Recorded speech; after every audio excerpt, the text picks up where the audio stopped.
Yuna Kuma, an ordinary rich girl and hardcore gamer, spends most of her boring life indoors, like yourself, grinding her favorite game. One day, she suddenly gets summoned into another world, with a cute but extremely questionable bear outfit. Kinda just too tired to question it all, she just accepts her fate and quickly realizes the bear outfit is insanely overpowered. She starts gaining a reputation fast, whether it's for saving lives or just looking unreasonably weird in bear pajamas. In a faraway village, a boy, Kai, runs away at full speed and hesitantly entering the village, where all the adventurers are gathered, talking among themselves, some in need of new guild members, while others are discussing their next target. Kai throws open the door of the meeting room and yells that he needs their help, announcing that a black viper is attacking his village. The adventurers fall silent, thinking that this boy is delusional. He begs again, saying that his village needs their help. Just then, the guild lady comes out from the crowd and informs him that they will not be able to take the request. She explains that the adventurers are all useless like yourself and cannot take on a black viper. She asks if he's sure he even seen a black viper and maybe he just took some strange mushrooms. Kai screams that he's never seen a normal snake that eats crops and people for their own entertainment. She looks down sadly and says that all the adventurers capable of fighting the monster are away at the moment. Kai desperately offers her money, saying he'll bring more if they just come with him to save his village. But the girl only looks down, unable to give him an answer. Just then, the door opens and if life couldn't be any more of a joke for him, a girl dressed in a bear outfit walks in, asking if she should go help him.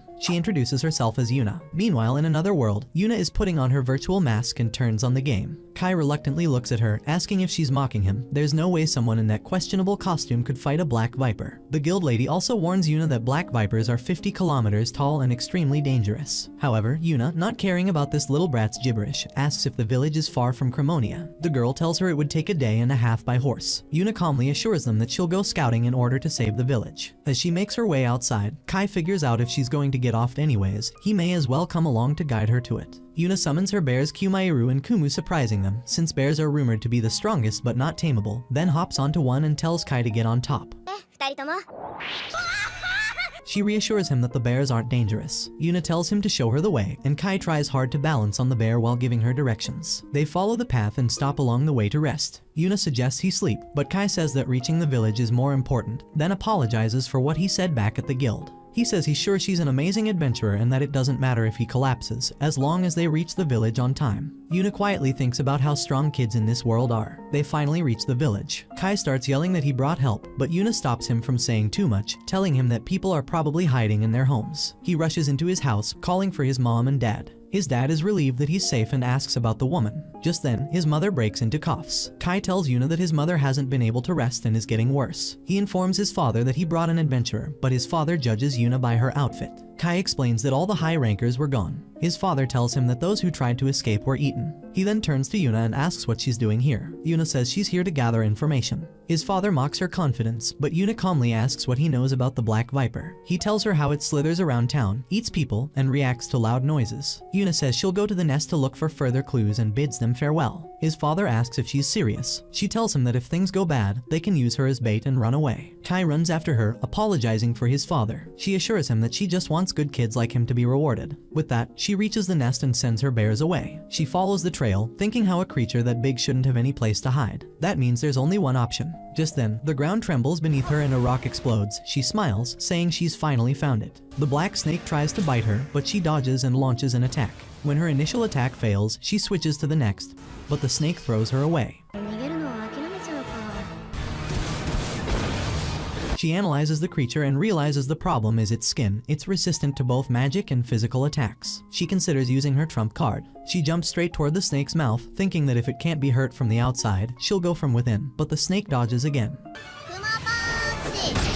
Yuna then summons magical spikes to cage it in, imagines her power at full strength, and casts bear fire directly at the creature. The fire punches through the snake's skin and it collapses. Yuna seals the snake and makes her way outside. She finds Kai along the way. He tells her that if she had been chased, he was thinking of becoming bait for her. He says he should risk his life for someone who came to save his village. She tells him she defeated the Black Viper and asks him to gather all the villagers. The villagers gather around the fallen Black Viper. The village chief, Zun, thanked her. Everyone praises her courage. A small celebration is arranged as the kids admire her bear outfit. As she is about to leave, Kai's father comes forward and thanks her for saving their village. She tells Kai that she should have come earlier. Kai thanks her again for believing in a kid and for coming so quickly. The next morning, Zun serves her eggs. As she eats, she says they're hard to find in Cremonia. Zun informs her that they're cocoa eggs from near the village. She asks what kind of bird that is. He tells her that, unlike normal birds, they can't fly high, make nests in the ground, and make noise in the morning. She wonders if he's just describing a regular chicken. Sun offers her more eggs to take with her. The villagers all bid her farewell. Kai tells her to take care of herself. Yuna returns to the guild. The guild master approaches her, saying they haven't been able to contact the high rankers and that he's planning to head to the village himself.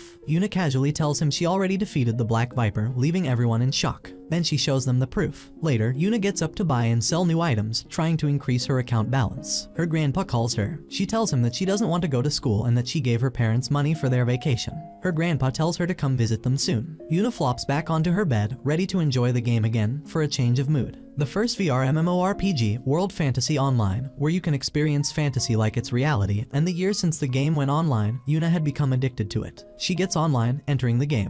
The person receives her, welcoming her, and then tells her that the administrators have given a present to all the players who have been with them for a long time. Then she tells her to choose one treasure box out of hundreds. After some time, Yuna chose one box where she gets a bear costume as a gift. She asks if it's seriously her gift. The person receiving her asks if she's up for a survey, then asks if this world is more fun than reality. She answers that yes, it is. Then the next question asks if there is someone she treasures in real life. She tells her that money is what she treasures the most. The next question asks if Yuna believes in God. After a while, Yuna answers that she trusts herself more than God. The announcer thanks her as she enters the game. She opens her eyes and finds herself alone in a forest. She wonders how she has never seen this area before in the game. Just then, she looks down to see her armor but finds 2 sets of bear gloves. She nervously stands up to look at the bear set that she gained as a prize. She checks the stats to find out she is at level 1. Yuna starts screaming how she maxed out to gain her armor only to get stuck in this bear set. Just then, a notification from God appears telling her to enjoy the new world. He tells her to enjoy the world as her own and fall in love with it. She tries to log out, thinking it's a glitch, but suddenly a wolf approaches her. Yuna thinks how she has no equipment even if the wolf is for low rankers. She nervously grabs a random stick and throws it at the wolf, and that one stick is enough to get the wolf down. She thinks if the stick is some special item, but a cry for help attracts her attention. She looks at the NPC getting attacked by many wolves of the same rank. She throws a random rock at one, and it brings the wolf down with one attack.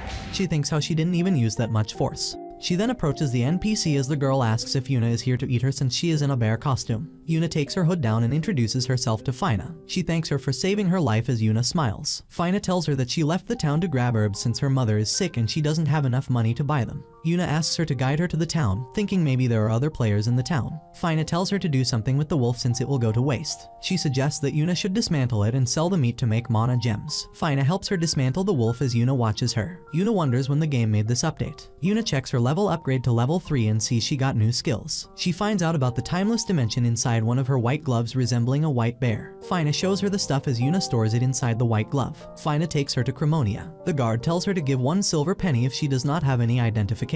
The notification tells her about the transfer of real money, so she gives the guard a silver penny. They enter the Adventurers Guild as Uncle Gents gets surprised after watching Yuna in a bear costume. Fina tells him that she wants some items to sell as she tells him all about how she went into the forest to gather herbs and then Yuna helped her from the wolf. Gents scolds her for going there alone and thanks Yuna for saving her. He gives her 5 gold coins in exchange for the items. She gives half to Fina, who refuses since Yuna defeated the wolf, but Yuna still gives her money for her sick mother. She offers to show her the town and give money as guide fees. She looks over the town and sees how the town looks the same, but people and shops are unfamiliar and how everyone is staring at her. Fina tells her that she stands out because of her outfit. They eat at a popular inn as Yuna tells Fina to eat some steak. She refuses, saying she never tasted something like this and asks if she can take some bread home for her mother and sister. Yuna tells her to take whatever she likes. Then Yuna buys another set for Fina to take home. She goes away thanking her for the food. She goes to a hotel as the receptionist calls her cute. She asks for an empty room and checks in. She gets on the bed and sleeps. The next morning, she gets in front of the mirror thinking how she should accept reality because she is not her avatar but herself in the game.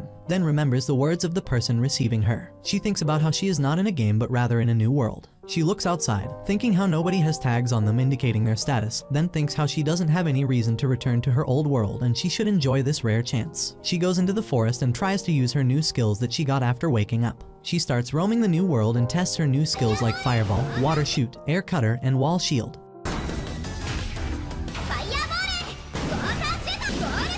She thinks about how she can use magic after imagining it, just like in a game. Then imagines a new skill as she destroys a rock with fire. Then imagines some weapons for herself that only work if she has the gloves on. Yuna meets Fina again as she welcomes her and asks if she is an adventurer. Fina says that since she is strong, she must be an adventurer. She asks if adventurers have to pay, but Fina tells her identity as an adventurer helps her get in and out of town for free. Fina tells her that Gents told her everything and she sometimes gets work from the dismantling guild. Yuna praises her for her dismantling skills at a young age. They reach the guild and approach the receptionist for an identification card as an adventurer. Just then, a big guy in armor interrupts her, saying a kid dressed up in a bear costume should not be an adventurer and that she'll lower the standards of the guild. The receptionist warns Deborah, saying she will report him if he causes some problems. But Deborah says how kids like her should go to their mother. Yuna asks if she should defeat a goblin to prove her strength. But Deborah mocks her again. Yuna turns towards the receptionist, asking if she can register to defeat the goblin talking to her, taking Deborah in shock. When he mocks her again, she asks if she made a mistake and instead he is a hobgoblin. It's hard to tell monsters apart. Deborah challenges her to a duel, but she defeats him with one bear punch,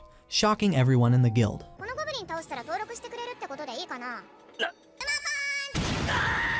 Yuna then registers in the guild through a form and finally she gets her guild card. The receptionist tells her how gaining trust from other people and completing quests can lead her to have more importance. Yuna asks if there are any quests for a beginner. The receptionist tells her about the goblin and wolf hunt as she goes on to take the wolves. After a while, Yuna brings 40 wolves in total to the guild after defeating them. The receptionist gasps in surprise, asking if she did this all alone. Jens makes his way toward her, suggesting that she can trade the non-dismantled creatures in exchange for money. He tells her how he is an old friend of Fina's mom. He tells her Fina is doing everything to support her sister and mother, so he gives her dismantling jobs, but he isn't able to give more jobs because of the guild rules and suggests that she should hire Fina to do the dismantling for her monsters. Yuna agrees. She asks for more jobs since she needs some exercise before dinner. The receptionist tells her about an emergency quest about the tiger wolf, saying that it's a high-ranking monster. Yuna takes the job and defeats the tiger wolf in one go. But the wolf gets up and starts approaching the town. She gets up and starts running towards the wolf as the tiger wolf attacks Fina. Yuna attacks the wolf and kills it completely, then thinks about how she can't get any items from it now. Fina nervously tells her how she wanted to gain more for her mother but thanks her again. Fina starts crying as Yuna asks if she can make a contract with her and tells her about the suggestion. She tells her that they can work as partners. Yuna thinks how she is still a kid and still so dependable. Fina accepts her offer as she smiles at Yuna. Yuna rolls on the bed and wakes up. She looks outside the window, saying how it's going to be a good day today. She changes her clothes from her pajamas to the bear set. After that, she goes on the hunt as she takes down another pack of wolves easily, and Fina looks at her in shock. Yuna then offers the wolves to Fina to dismantle them. Fina does that with determination. One after another, she brings more advanced creatures for Fina to dismantle, but Fina apologizes, saying that these are too much. Jens informs Yuna that this is too much for Fina to do as she won't be able to finish this in one day. Fina says that she carefully does the job since Yuna is bringing them, so this ended up taking a lot longer than she expected. Yuna thinks Fina is so sweet. Jens says how the harvesting facility belongs to the general public, then looks over the crowd waiting for their turn. Yuna tells her to not worry about that. Yuna enters the guild as others around her talk about her being a bear. The people gossip about how she brought a pack of wolves and overloaded the harvesting facility, how she stands at the top of the food chain. Yuna thinks how rumors are getting exaggerated day by day. The receptionist calls her over as she tells her to stop her hunting in the Bearing Forest as it's the area for adventurers' hunting ground, and at this rate they won't have any prey. She asks if she is not a beginner adventurer, but the receptionist tells her that a budding adventurer wouldn't be able to hunt these wild creatures. She sits idly as one adventurer corners her, saying that she is the one who injured Mr. Deborah. She cluelessly asks who that is, to which the adventurer gets angry, telling her the one who she fought with yesterday. She remembers the goblin-looking adventurer. Gills comes from behind, taking Lance, the adventurer, away from her, telling him to stay away from her. Just then, a girl, Lorena, apologizes to Yuna on behalf of Lance's party. She tells her about the quest to hunt the goblin. She tells them with a flat face that she already defeated one goblin yesterday. Lance starts screaming again, telling her to not call that thing Deborah. Lorena says that he brought it upon himself. Gills calms him down. Just then, the receptionist tries to tell them about something, as Lorena tells her that they can't do much about the quest without Deborah since he has the main tank. Lance asks if they can forfeit the quest. The receptionist tells her that it would count as a fail. The party members start deciding and negotiating as Yuna makes her way towards home, but the receptionist points out, saying that Yuna has a tank. She tells Lorena that this is the last time she is helping them, then tells her to go away since she prefers hunting solo, but Lorena insists on coming along. She asks if they will be fine on the quest, as a pack of goblins can be dangerous. As they reach the mountain, she tells them that they should hurry to make the trip in one day. She meekly moves towards taking Lorena in her arms as she jumps towards the mountain to make the trip short. She locates the goblins using bear sense and finds out that there are more than 50. Yuna uses her powers and seals the cave, saying that goblins will suffocate to death. Lorena tells her to take the mana stones out of them as proof. Yuna tells her that she is still a beginner. Yuna leaves the harvesting to Lorena as she watches her from behind. She senses something, telling that there is still one alive and stronger. Lorena says that it must be the Goblin King. Suddenly, the ceiling stone starts to crack as Lorena suggests that they should call for backup, forcing Yuna to cancel the seal. The Goblin King approaches them as Yuna hides Lorena and fights off the Goblin King, dodging its attack as she attacks him. After a strong attack, she finally takes down the Goblin King using Bear Cutter. Lorena tells her that it's best to take the corpse with them,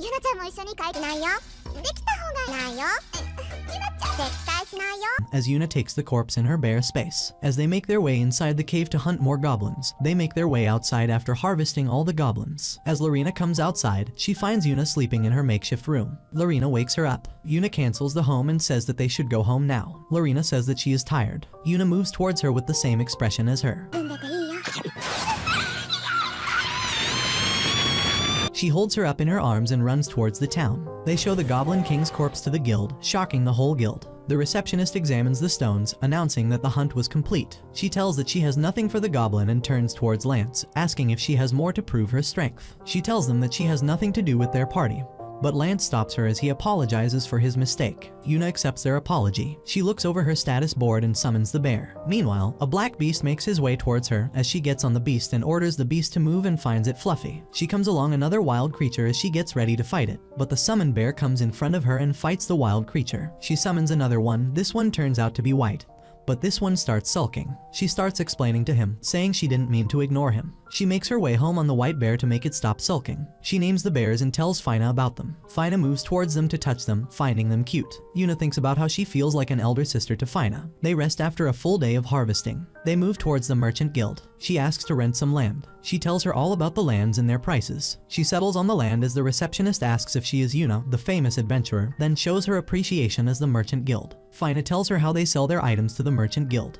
The receptionist offers to lower the price of the land. She tells her that she personally wants to be close to her. She introduces herself as Myron. They make their way towards the place, and Yuna imagines all the essential things a house would need and makes a beautiful house and gives Fina her own harvesting facility. Fina thanks her a lot as she starts crying. Yuna hugs her. Everyone starts admiring the Black Viper's corpse as Jens announces to start harvesting it, then instructs them to cut the snake into 10 parts, then further continue with the process. Fina admires the Black Viper, remembering the time when Yuna saved her from the wolf, how she defeated the wild creatures and built an amazing house for her. Jens gently teaches her how to cut through the viper's thick skin. Fina admires Yuna as she starts cutting through the thick skin. Yuna starts adding furniture and shoos the people away from her house. Just then Fina comes along, telling her about their complete harvesting of the Black Viper. Fina admires the furniture and gives her the hug with the mana gem from the viper. Yuna looks at the cut on Fina's hand and asks about it. She takes Fina's hand and imagines how to heal the wound, and after a while heals her hand. Fina thanks her again and suggests her to take a break tomorrow from harvesting. Fina tells her Helen's wish to see her at the guild tomorrow. Yuna says that it should not be something annoying. The next day Helen tries to stop her as Yuna tries to get away from her. The guild master approaches them. Helen tells him how Yuna is refusing to meet Lord Cliff Fashiros. Yuna says it can't be a normal request. She says the lord might lock her up since the nobles lock away and kill people they dislike and take money from the commoners. But the guild master interrupts her, telling her to go upon his command. He tells her how Cliff is an amazing lord. Helen asks again, saying it will affect the guild's trust. She finally says yes. Fina looks at her sick mother, telling her sister she will be back with medicines. Yuna reaches the lord's room as she introduces herself. He tells how he has heard about her and how she defeated wild creatures. She asks what's the matter, to which Cliff tells her how he wanted to meet her and his daughter is particularly interested in seeing her in the cute outfit walking around. Yuna argues. Just then the gate opens as a little girl enters the room and introduces herself as Noir to Yuna. Yuna does the same. She tells how much she wanted to meet Yuna and asks to hug her, then proceeds to give Yuna a warm hug, calling her warm. Yuna tells her about her adventures as Noah shows her similar interest in the adventures, and eventually she runs out of adventures to tell her. Noah tells how she doesn't think she's lying. Noah requests to see her summon bears as Yuna shows her that next. Yuna tells how they're not dangerous and Noah runs towards them. She also shows her how to ride on them. Cliff comes along as Yuna asks if she should trust Noah that much. Cliff tells how his daughter seems to believe in Yuna and asks if he can ride the bears as well. Then both father and daughter take a ride on the bears. Noah finally falls asleep as Cliff tells her about his majesty's 40th birthday celebration next month,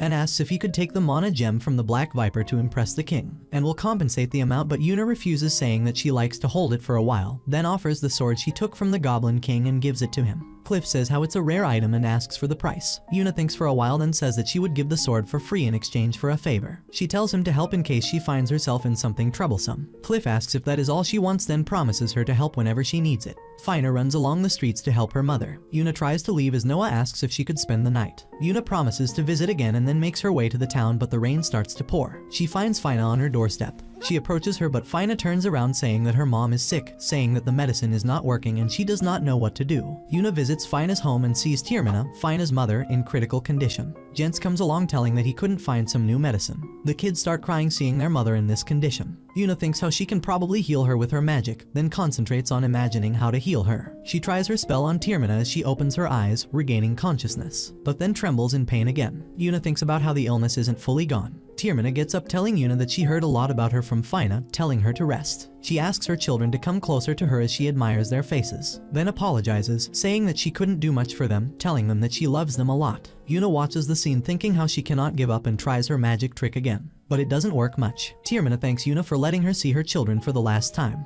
Yuna says how this isn't the last time, and tries to imagine the healing power in depth and full detail as it strengthens her spell. She thinks how she should imagine the source of illness to vanish instead of trying to heal her, and finally imagines it trying the spell on her. Tiermina opens her eyes saying that it doesn't hurt anymore. Everyone asks if she truly is okay and she tells them how it doesn't hurt to breathe anymore. She gets up on her feet as her children hug her. Jens cries a little while hugging her. Yuna instructs her to keep everything light and rest. Fina introduces her little sister Shuri to her, as Yuna tells her that she dresses up as a bear as her hobby. Fina tells Shuri how Yuna is her lifesaver. Yuna says how Fina saved her life too and how she continuously helps her. Shuri excitedly asks if she can hug her and Yuna lets her. Jens says how he will pay her back for Tiermina's treatment, and if it isn't enough he will borrow money and then pay her. But Tiermina says how she can't burden him anymore and she will make sure to pay her. Fina also says that she will pay her fully. Yuna thinks about how they are making her feel like she is the villain here. Yuna tells them how she doesn't want any money and how she treated Tiermina because of Fina, saying that she was happy helping them for free. Fina sincerely thanks her as Yuna thinks protecting their smiles is more important than the money. Shuri hugs Tiermina as Fina stops her, saying that their mom needs to rest, but their mother interjects, saying that she needs to move her body in some way, so it's fine. Yuna says for that she has to eat well, something like eggs. The three of them start fantasizing about runny, soft, and delicious eggs. Fina tells her how it's so hard to find eggs in Cremonia. Yuna thinks about that at night, how eggs are rare in this world as an ingredient, then remembers the village where Zuyu offered her eggs. She thinks about how she could make the journey there fast since she wants to eat eggs as well. She looks at her status board thinking if she got new skills from defeating the Black Viper, then finds out about the bear transfer gate. Yuna visits Kai's town, thinking how she bid him farewell, but she is back here again. Kai tells her how she is welcome anytime and gives her a basket full of eggs. Yuna tells him that she will be back to buy more from him again very soon. Kai informs her how he can't take money from someone who saved his village. Yuna teaches him how these two are two different things and how matters with money can't be handled lightly. Saying that, she goes along to the town.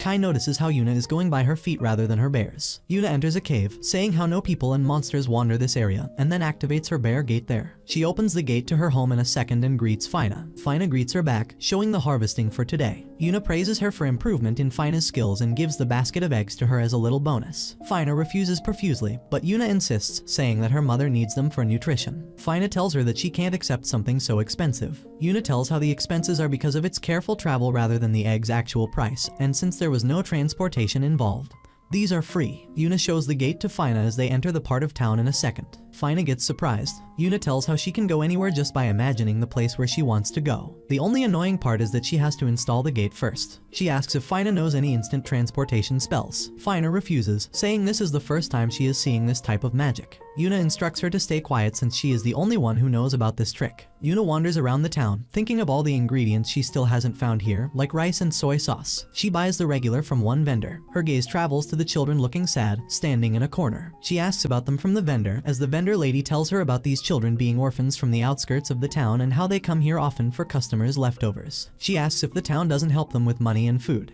The vendor tells her how things have been tight lately. She tells the vendor to make 30 more orders, but the vendor tells her not to show them one-time good, and how that won't be good for either party, but eventually gives in. Yuna gives the meals to the children and follows them to the orphanage. The kids all thank her in unison as she instructs them to enjoy the meal. The director thanks her as Yuna stops her and asks about the financial situation of the orphanage instead. She tells how the money from the Lord stopped coming a few months ago, saying that money is being wasted on unproductive facilities, so they've been collecting leftover food from the town to feed the children. Yuna transforms the whole facility using her imaginative magic, makes the beds, and provides meat for the children. As the director thanks her for that, she tells how all the food is her leftover from hunting a lot of wolves anyway. The children all start to gather around her and thank her earnestly. They bid her farewell. Yuna thinks about when the director asks for her reason to help them. Yuna told her how children deserve to be happy and she's an acquaintance with the Lord, so she'll file a complaint, or else she'll resort to violence. The director tells how this can affect their living on the land for free. Yuna thinks about how she wants to punch Lord Cliff even more now. Fina tells her how her mom is moving freely now and how she is looking for a new job.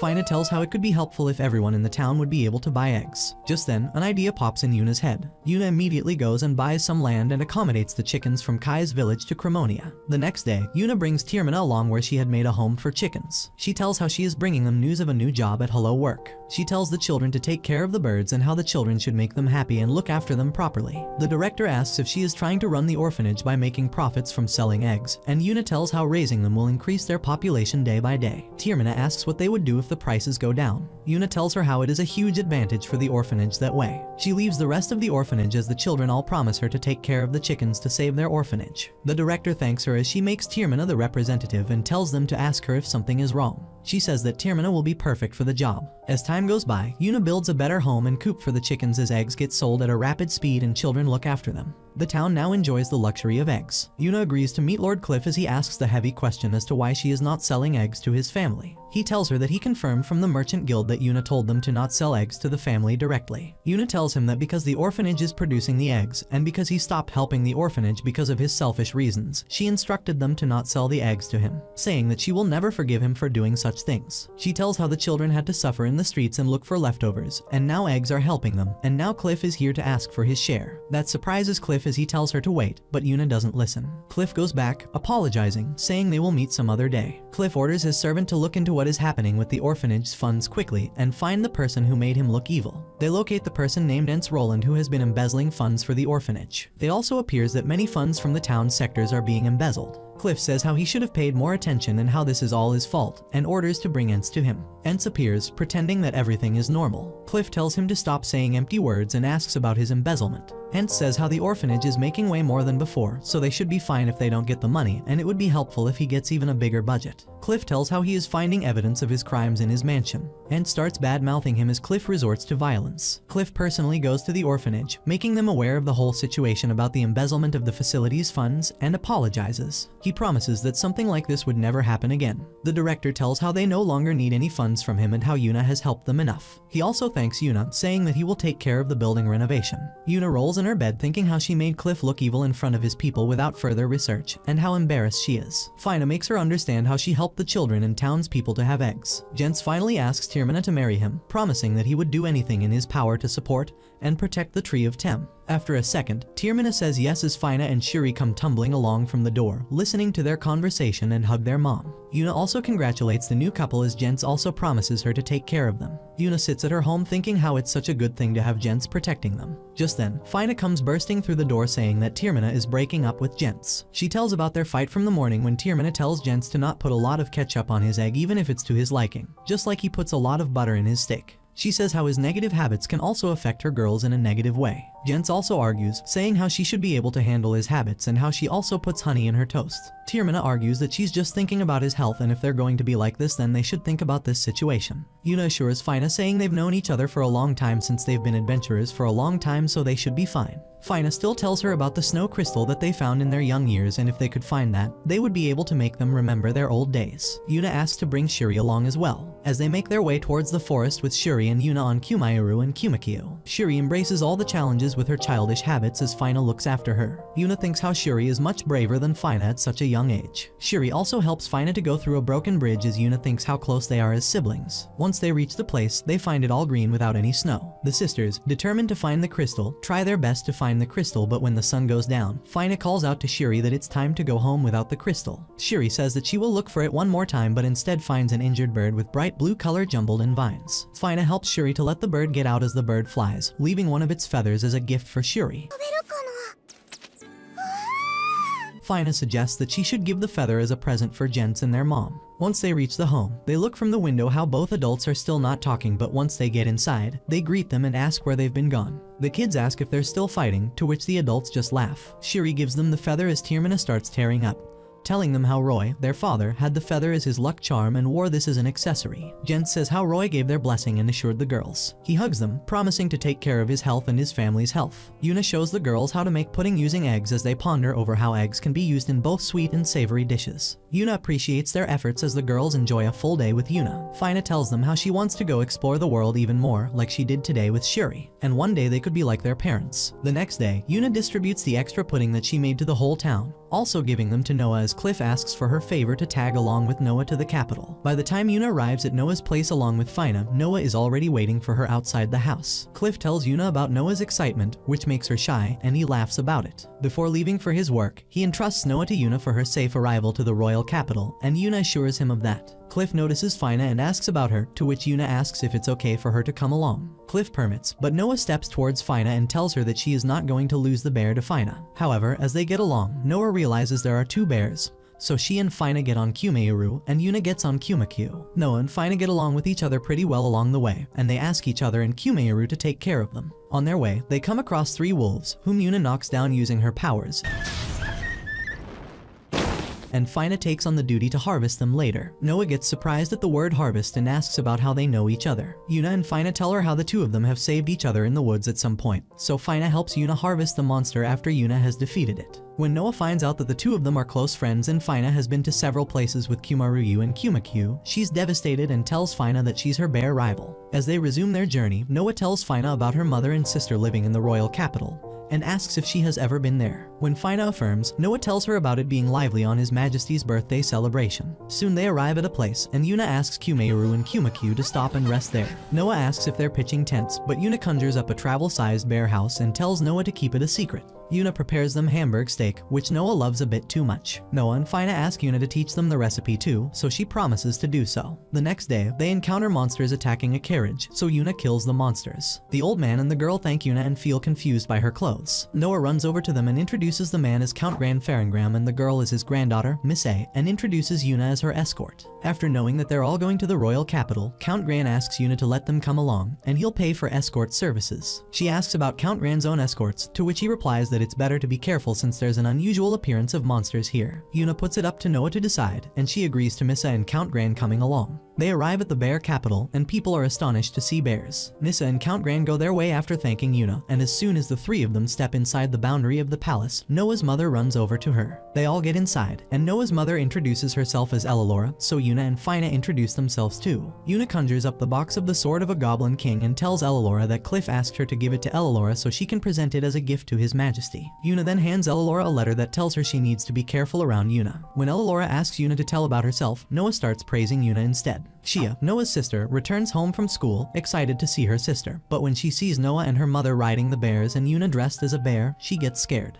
They calm her down and explain everything to her, but she refuses to believe that Yuna can be an escort or an adventurer and calls her a young child. Therefore, Elilora put them in a spar with wooden swords. When Yuna wins easily, Shia asks for another spar, and Yuna keeps defeating her in every spar.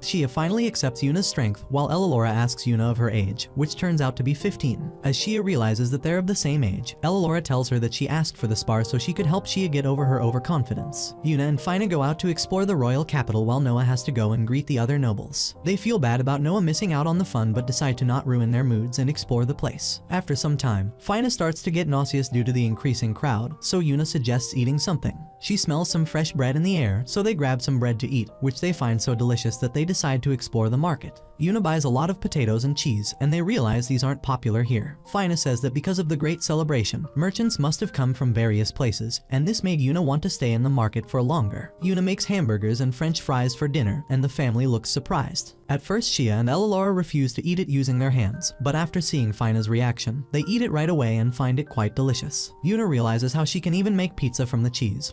But they get confused, so she explains to them what a pizza is and how it is prepared. The four of them request Yuna to make it, so she promises to make it for the next day. Elelora suggests Yuna open a restaurant, which reminds her of Million's suggestion about it too when she once brought her something to eat. Yuna tells Elelora that it'd be too hectic for her to cook for many people, and she likes to eat more than to cook. A man is brought in front of the king, questioning the problem with using prisoners for the sake of science. He keeps on yelling about it until he is exiled by the king's order. Yuna makes the pizza and calls all the girls. Bewitched by the smell of it, they ask to eat, so Yuna instructs them to eat it with their hands and tells them to be aware of it being hot. As soon as they all take the first bite from their slices, they start talking about how good potatoes taste with cheese. Elelora arrives there too, asking what they are up to. When she sees the pizza, she quickly tries some and likes it so much that she again recommends Yuna start a business, which makes Yuna feel flattered. Noah comes to Yuna and asks her if she can borrow Fina for tomorrow, and at the mention of her name, Fina gets surprised. Noah clarifies that it is something for which she needs her along with Miss A. Yuna gives permission to them, but when she asks about their errand,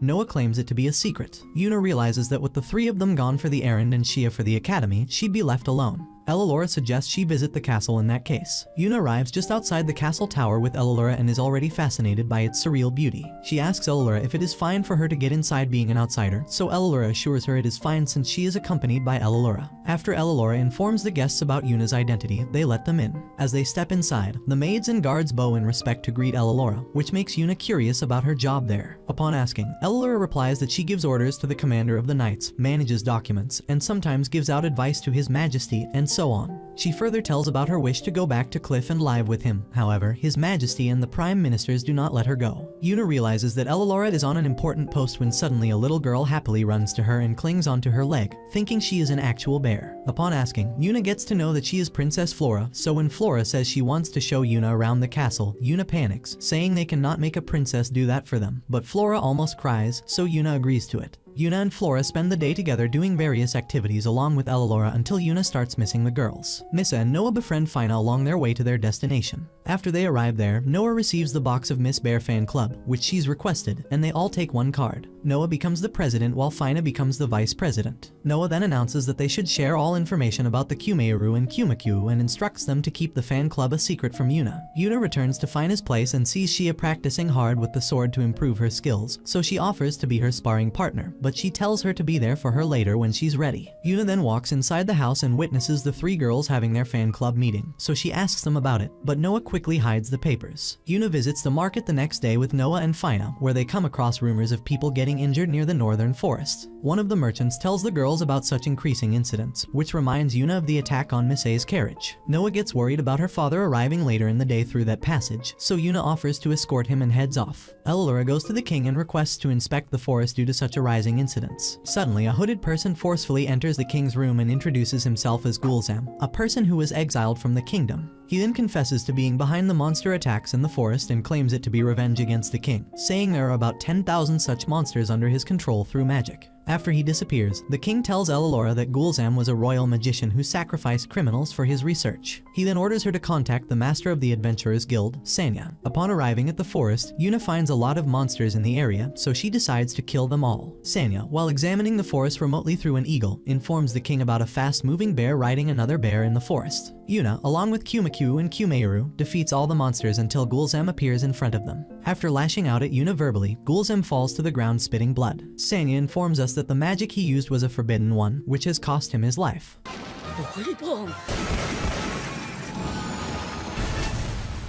Suddenly, another huge monster appears, but Yuna kills it easily along with Gulzam. Elelora reveals Yuna's identity to the king and Sanya, while Yuna explains the situation to Cliff and asks him to turn in Gulzam without mentioning Yuna, saying he found him lying in the forest while Yuna hides the monsters in her item bag. As soon as they arrive at the palace, Elelora quickly drags Yuna with her to the king. After she's brought in front of the king, she refuses to be the one who killed the monsters and Gulzam, but Sanya confirms her identity, so Cliff confirms too. The king bows to thank Yuna, which makes her realize how the nobles of this world are so much different from what she had imagined. When the king announces to reward her along with a public announcement, she panics and quickly refuses, saying she did all that to make her friend stop worrying about her father's safety. On the birthday celebration of the king, he has made Yuna prepare 200 servings of pudding for the celebration, which everyone likes a lot. After the party is over, Fina and Yuna stay at the bear house, where Misa and Noah come over sometimes. Yuna and Shia now spar with each other before tea time, and to the bear house, everyone comes by, even Princess Flora and His Majesty. One day over tea, Yuna asks Fina if they should return to Cremonia, which makes Fina sad since the two of them have not had fun together alone for some time, so she says that she wants to go out with Yuna before they return. Yuna agrees with Fina, and they go to the marketplace together to buy souvenirs for everyone. They enjoy delicious snacks, and Yuna buys a lot of bakery goods for the orphanage. While they rest at a hill, Fina asks Yuna about her opinion on opening a shop,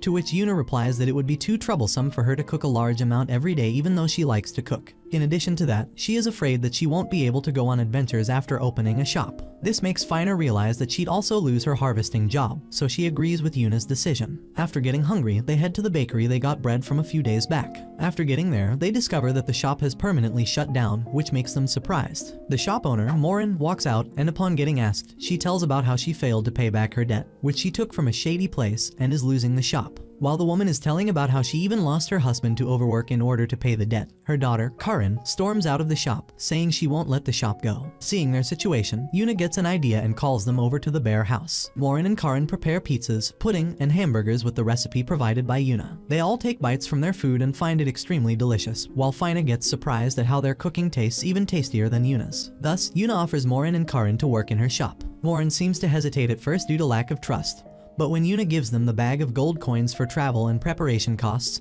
and tells them that she wants them to come to Cremonia to her shop, Morin asks why Yuna's being so generous. She replies that she wants to eat more of her delicious cooking, and this makes Morin accept her offer on Karin's insistence. After saying goodbye to all, Yuna and Fina, along with the bears, leave for Cremonia. Yuna goes to Mylene to buy a place for her shop along with Tiermina, who will manage the shop. After Yuna selects a place, Mylene decides to go look at the place with Tiermina. When Morin and Karin arrive at Cremonia, Yuna takes them to the shop, excited about the place, but gets shocked after seeing a huge palace-like building. Yuna shows them around while telling them it was a mansion of a noble. After telling them that there'll be more staff helping them out, Yuna tells them to go rest on the second floor, which is their new living space. The next day, Yuna brings a lot of young girls as staff to help out. While Karin and Morin instruct them, Yuna builds necessary things around the shop using her magic. After they are done with the day, Mylene asks Yuna to come up with a name for her shop to be registered at the Merchant Guild. She asks the staff for suggestions, and they all give names starting with Bear, which annoys Yuna. On top of that, Mylene says she has arranged uniforms for the staff, and contrary to Yuna's idea of a uniform, Mylene pulls out bear costumes. This again annoys Yuna, however, the staff loves it a bit too much, except for Karin, who feels ashamed about wearing one. Fina enters the shop and is surprised to see them all in bear costumes. Yuna asks for her help to come up with a name, but Fina's first thought is also Bear Shop, saying it looks similar to the Bear House. Therefore, the name of the shop is decided to be Bear Haven, and bear-themed cutlery is arranged. The opening day turns out to be pretty crowded and busy due to Mylene's advertising and the kids' enthusiasm to see the bear. All the staff and Yuna help out with serving and takeout in order to manage the never-ending line of customers. With the last customer gone, everything gets sold, and the staff slumps down onto chairs with tiredness, and Morin brings over a bowl of pudding for all of them to enjoy. Noah and Cliff walk into the shop, and Cliff tells Yuna about the interest rate on the debt on Morin being illegally exorbitant, so he punished them according to the law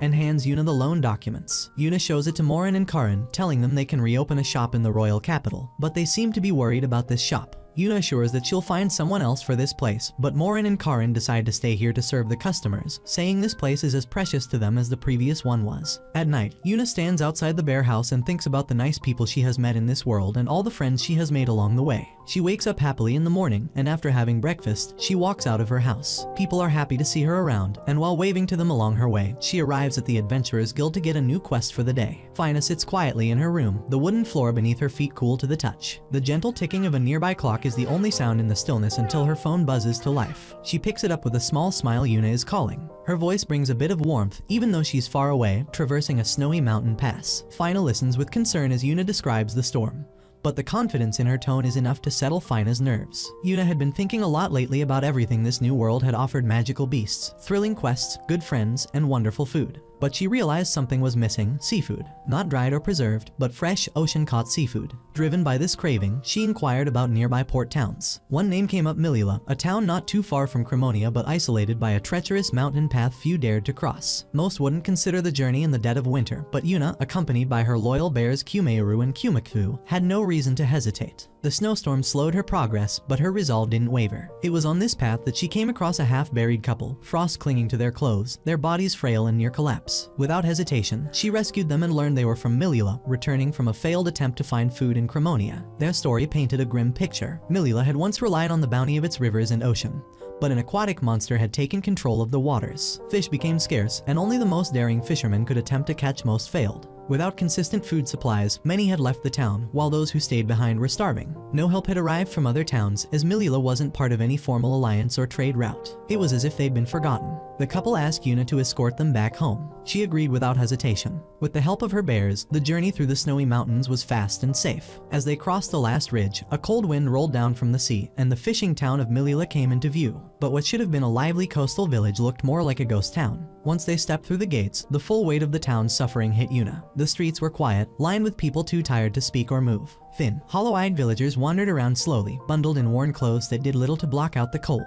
Many of them looked too weak to work or even stand straight. Children sat on doorsteps with blank stares, too hungry to cry. Shops were boarded up, some long abandoned, others barely open, their shelves empty. The town square, which might have once been filled with the noise of sellers and buyers, now held only a few desperate voices. A small group of people huddled around a wooden cart where 5 tiny fish were being sold. Arguments broke out over the price. Some shouted in anger, others in fear. The fish were old and barely enough to feed one person, yet the merchant demanded gold as if they were rare treasures. Yuna watched the scene in silence. It wasn't just the hunger. It was the look in their eyes, that dull, hollow expression of people who had been pushed too far for too long. The local guild, skeptical at first, hesitated to accept such a large meat donation, thousands of servings from wolves Yuna had defeated on past hunts. Eventually, an agreement was made to distribute a portion of it daily. The villagers received food for the first time in weeks. Gratitude poured through the streets like sunlight after a long storm. But not everyone was pleased. The Merchant Guild, who had kept a stranglehold over Milula's resources, saw Yuna's interference as a threat to their control. Yuna, unfazed, turned her attention to the sea. Her craving for seafood was still unresolved, but more importantly, the creature lurking beneath the waves had robbed the town of its lifeline. The guild explained the monster was massive, larger than anything the town had ever faced, and immune to most forms of attack. It lived in the water, rendering traditional fire magic nearly useless. Many had tried and failed to kill it. She tested her own magic near the shoreline, watching fire sputter out just above the waves. The ocean was calm that day, mocking her efforts. Frustrated but not discouraged, she returned to the inn to rest. Night came, and the bears stirred her from slumber. Something was off. Her alarm system confirmed it. Intruders had broken through her magical barrier. 2 men lurked outside her door, unaware of the fury awaiting them. Before they could react, giant bear paws slammed them into the ground,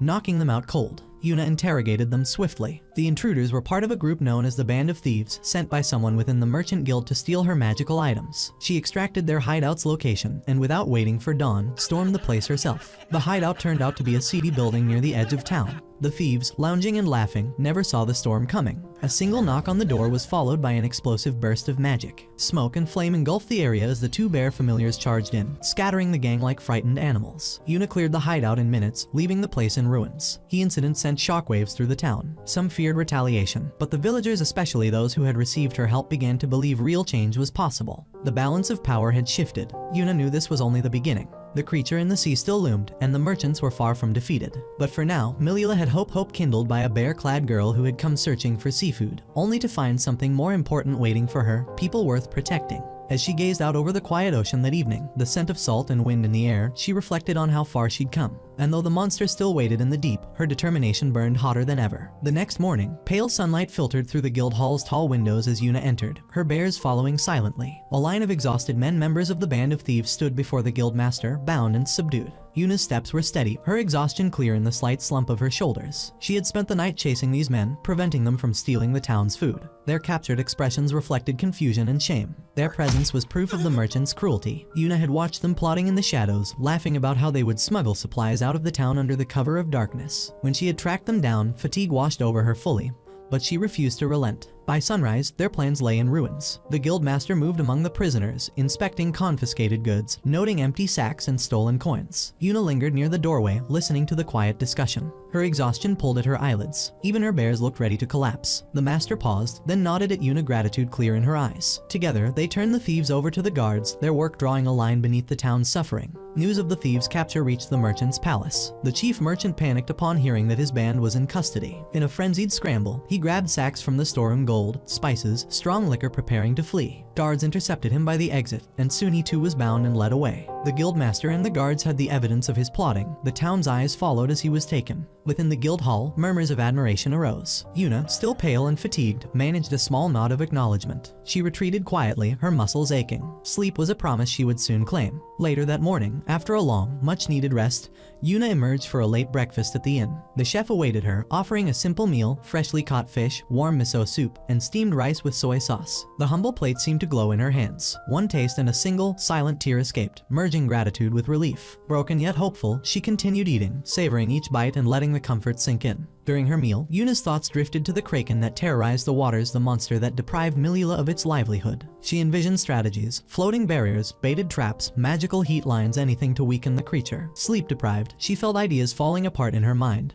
Her visions of complex traps turned silly and incomplete. A deep breath anchored her. Rest, she realized, would sharpen her resolve. That evening, she accepted an invitation from Damon's family. They prepared a hearty fish hot pot, simmering with vegetables and local broth. The warmth in that small home filled both her belly and spirit. As she shared their modest meal, her mind hummed with plans not of confrontation, but of care and renewal. If she could win this battle, the children could laugh again. The fishermen would return, the market stalls would fill with food. Dawn after dawn blended into preparation. Brave and resolute, Yuna stood at the shoreline before sunrise, the salty wind tangling in her hair and tugging at her cloak. The bears flanked her silently, eyes sharp and alert. With steady hands, she secured a thick rope, anchoring it tightly between the strongest coastal trees and stretching it out toward the sea, marking the battlefield. It wasn't just a rope, it was a line of defense, a trap, a last stand. She baited the water by tossing a steaming, magical worm into the waves, a prize laced with her mana to lure the creature closer. Then, channeling her energy, she conjured lines of fire across the tide, shimmering ribbons of heat that hovered just above the surface. The sea steamed beneath her magic, the air heavy with anticipation. The town gathered on the cliffs, watching from a distance, their hope stitched into every breath. Fishermen, children, shopkeepers, each face held fear and fragile belief. A hush fell as the sea began to churn. The rope trembled. The water rose. From the dark abyss, a monstrous shape surged upward, crowned with writhing limbs and glistening scales. The kraken had arrived. Its vast arms slammed against the barrier of fire with a roar that echoed through the rocks, sending waves crashing toward the shore. Steam hissed violently as blistering heat met ancient flesh. Yuna stood firm, her gaze locked on the beast, her body radiating magical light. She pulled deep from within, igniting her mana like a forge. Bursts of power exploded across the tide, scorching the surface. The kraken recoiled, but only briefly, then lashed again with renewed fury. Coils as thick as tree trunks wrapped around the rope line. Yuna braced herself and flung more fire toward the center mass. The air vibrated with heat and energy. Sparks danced across the water, and the flames began to glow a dangerous blue. The creature's scream rumbled beneath the waves. She could feel her strength ebbing already, but there was no retreat. Her heartbeat synced with the pulses of the ocean, and still she poured her power into the flames, building a wall of magic that defied the sea itself. Despite rapid regeneration, the kraken surged. One massive arm was cleaved by Yuna's calculated strike, and as regeneration began, she channeled fresh mana into a new pattern. The town watched, breath held tight as the creature reeled. With effort and sacrifice, the monster faltered. The last great wave washed over the shore, and the kraken sank, motionless beneath the surf. Yuna savors a well-cooked meal as flavors melt across her tongue. The cooking, handled by Ants, the daughter of Milila's skilled chef, brings warmth and delight that briefly eases her fatigue. The quality reminds Yuna of how much comfort food can bring, especially after days of toil. Seeing Ants' dedication, Yuna briefly entertains the thought of bringing her to Cremonia as a full-time chef. Ants, however, shyly deflects the idea, pointing out the challenge of working with fish in a landlocked town. Yuna, never short on creative solutions, hints that transportation could be handled easily if needed. The suggestion gets passed along, and soon Aloda hears of it. Rather than giving Yuna more time to relax, Aloda assigns her a new task. Just like that, any rest she hoped for is swept away. Back in Cremonia, Fina waits near the town gate with quiet anticipation. Her thoughts swirl with worry and longing as she imagines what Yuna might be enduring in Milila. Relief washes over her when Yuna finally reappears. Yet, instead of resting, Yuna marches straight toward Cliff Fosheros's estate, burdened by unfinished duty. After recounting the events that unfolded in Milila, including starvation, corruption, sea monsters, and counterfeiting, she calmly reveals that she also constructed a tunnel connecting the two towns. The announcement leaves Cliff and Guildmaster Million stunned, as if struggling to grasp just how much one girl could accomplish in such little time. They all travel to Milila together thanks to the tunnel's ease. Once there, Guildmaster Atola greets them with courtesy but reveals her surprise and discomfort. She had merely expected help with negotiations, not the presence of Cremonia's lord. Yet, beneath her concern, she feels overwhelmed with gratitude. The crisis was averted, her people were fed, the corrupt merchants were taken down, the sea monster defeated, and now, permanent infrastructure connects their town to others. It's more than anyone dared hope for. News spreads quickly, and soon, the entire town starts treating Yuna like a living legend. people shout suggestions, asking her to solve more of their town's problems, some realistic, others absurd. Flustered and emotionally exhausted, Yuna retreats, claiming she needs to return to Cremonia before she completely loses her mind. Once home, she finds herself reunited with Fina. Their connection remains strong, and with the immediate danger behind them, Yuna remembers a promise she once made. Without delay, she prepares to take Fina and Shuri to the ocean, hoping to give them a true taste of its wonder. The tunnel makes the journey easier, and the moment they emerge at the shore, Fina becomes spellbound. The vastness of the ocean, the shimmer of sunlight on waves, the salty breeze, all of it takes her breath away. Fina is reminded of everything Yuna has given her. A better life, warmth, knowledge, new experiences, and a reason to keep dreaming. Yet, as Yuna is swept away by townspeople again thanking her, requesting help, offering gifts, Fina quietly begins to wonder if she still holds the same place in Yuna's heart. Doubt creeps in. They later arrive at Yuna's new seaside house, shaped in the usual bear motif, much to the delight of Shuri. But for Fina, the joy begins to feel distant. She lies awake, silently wondering if the world is changing too fast. Yuna, now celebrated by many, might not need someone as ordinary as her. After returning to Cremonia, Fina spends time with her family and resumes harvesting work with her father. She tries to convince herself that keeping busy will help clear her mind, but a strange emptiness begins to settle inside her. Yuna, for her part, notices the growing distance. Though she visits occasionally, their time together becomes fleeting and brief. When Princess Noa visits with a letter from Elelora mentioning that Princess Flora cried because she couldn't meet Yuna, Yuna quietly makes plans to leave for the capital. She instinctively invites Fina, but the girl declines. The words are polite, but her heart trembles. Yuna departs alone, a quiet ache accompanying her. Days pass. Both Yuna and Fina carry the weight of absence. Fina trains harder, trying to be more independent. She listens carefully to her father's teachings and works with steady discipline. Yuna, though surrounded by companions and duties, feels an emptiness growing. Noa, visiting once again with her energetic flair, notices the void almost immediately. She remarks on how loneliness sometimes sneaks in when someone close starts to drift away. It's a feeling Yuna can no longer ignore. Eventually, Fina's father approaches Yuna with gentle words. He reminds her that even brave girls can feel lost, and that ignoring one's emotions might lead to lifelong regrets. The advice resonates. That very evening, Yuna walks toward the outskirts of town, her thoughts heavy with memories. Fina, standing at the same place, looks toward the horizon. Her heart wavers between fear and longing. As Yuna arrives, neither of them speak right away. The air between them is thick with unspoken words. Yet, in that silence, something tender begins to heal. Yuna stands quietly, letting the breeze touch her face as she gathers her thoughts. Her mind drifts back to the life she once knew, a life where she didn't need anyone. She had always been strong, independent, and happy being alone. People were difficult, and relying on others only led to trouble. That's what she used to believe. But this world had changed everything. Here, she met Fina, a small girl with a big heart. At first, Yuna just wanted to help. But slowly, without even realizing it, Fina became a part of her daily life. She became the reason Yuna looked forward to the next day. From waking up together to sharing meals, walking through town, and listening to the quiet sounds of evening, Fina's presence had made every day warmer. Yuna realizes now that she didn't just take care of Fina. Fina took care of her too, in a quiet, gentle way. She brought a sense of peace, of belonging, that Yuna never even knew she wanted. Fina wasn't just a friend. She had become home. Fina listens in silence, her eyes wide, her heart full. Tears begin to fall from her cheeks. She had worried for so long, thinking she was being left behind. But now she understands. Yuna never stopped caring. She was just lost, like her. The road ahead may still bring new troubles and unknown days. But now they understand something important. No matter what happens, they will face it together. Because they aren't just friends anymore. They're family. I don't have friends. I got family.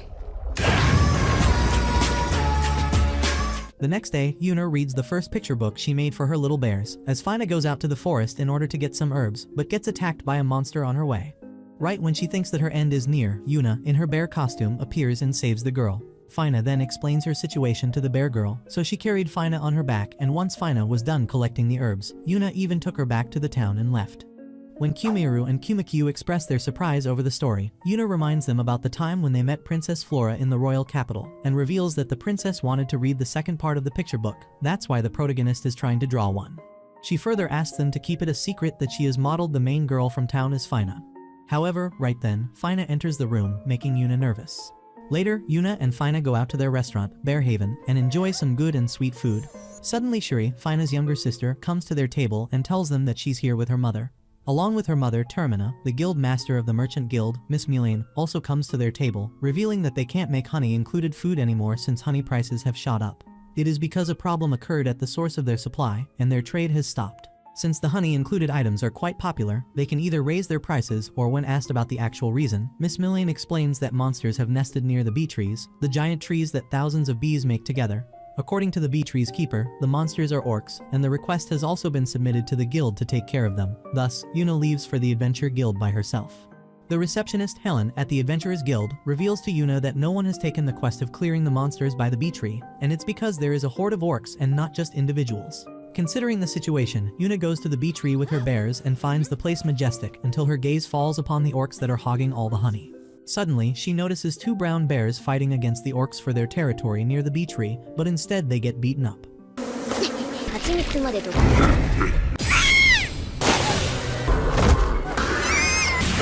When the orcs begin to hit the baby bears too, Yuna and her bears quickly protect the baby bears despite the fact that the brown bears can also attack them.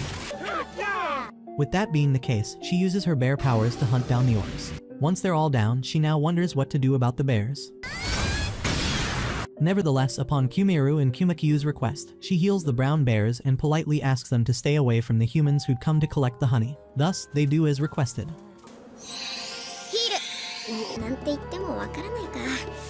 Yuna returns with honey gifted to her by the bears and gives it to Helen. When Mr. Rem, the keeper of the bee tree, overhears about the bears getting hunted by the orcs, he feels sad about it. However, Yuna assures him that the bears are safe now, to which he feels relieved since the bears have protected them against the orcs several times. He further reveals that they let the bears have some money in exchange as a symbiotic relationship. When asked about informing about such things beforehand, Rem replies that he was scared about the bears getting hunted down by their local Lord Cliff, since the bee trees are rare. To solve this matter, Yuna tells Rem to just use her name if Cliff ever orders otherwise, since he owes a lot to her. After the honey prices return to normal, Morin and Karen thank Yuna for her help. Lady Noir soon arrives at Bear Haven with her father, Cliff, and happily hugs Yuna. Excitedly, she invites Fina to visit her place and asks for bear pancakes before taking Fina along, saying she wants to discuss something about their fan club. Later, after closing the bakery, Lady Noir and Fina read a letter from Misana, inviting them and Yuna to her home for a fan club meeting. Lady Noir then asks Fina to report about the bee tree. Meanwhile, Cliff gives Yuna a letter from Ellalora sent from the royal capital. Princess Flora wishes to see Yuna's bears, and Ellalora also has something to discuss. Since Yuna has finished her second picture book, she agrees to visit. Cliff mentions the tunnel's upcoming public opening and Anse's plan to open a restaurant nearby. In the royal capital, Yuna meets the king, Queen Kisha, and Princess Flora. They enjoy her bear pancakes, though the king and queen confess they still miss her pudding. Yuna promises to share the secret recipe and gifts Flora the second bear picture book. Ellalora asks permission to make copies for the castle staff and their children, and Yuna shyly agrees.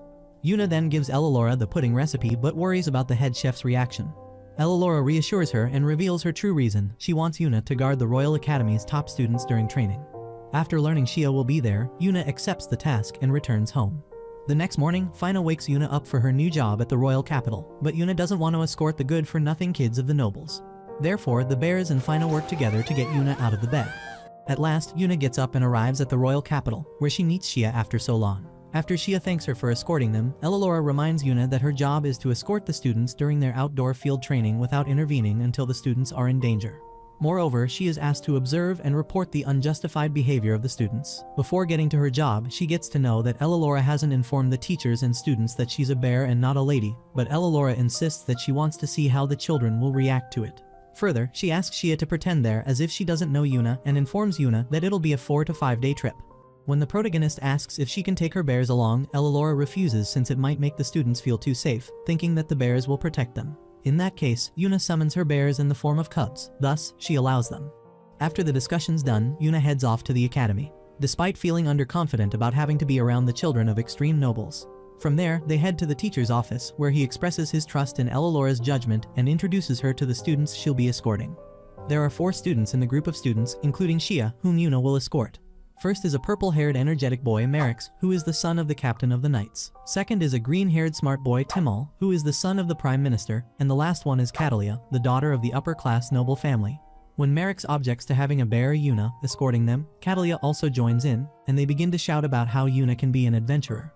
When Ellalora ensures that Yuna is indeed an adventurer, Timal demands the protagonist's guild card, so she shows it. After reading through it, the students arrogantly get the confirmation from Ellalora that they won't be responsible for whatever happens to Yuna and laugh at her for carrying her pets, her bears, along. The group sets off on their journey, and Shia quietly apologizes to Yuna for the other students' rude behavior. Yuna brushes it off and asks about their gossip after seeing her guild card. Shia explains that the students think Yuna is a spoiled noble who bought her adventurer rank with money.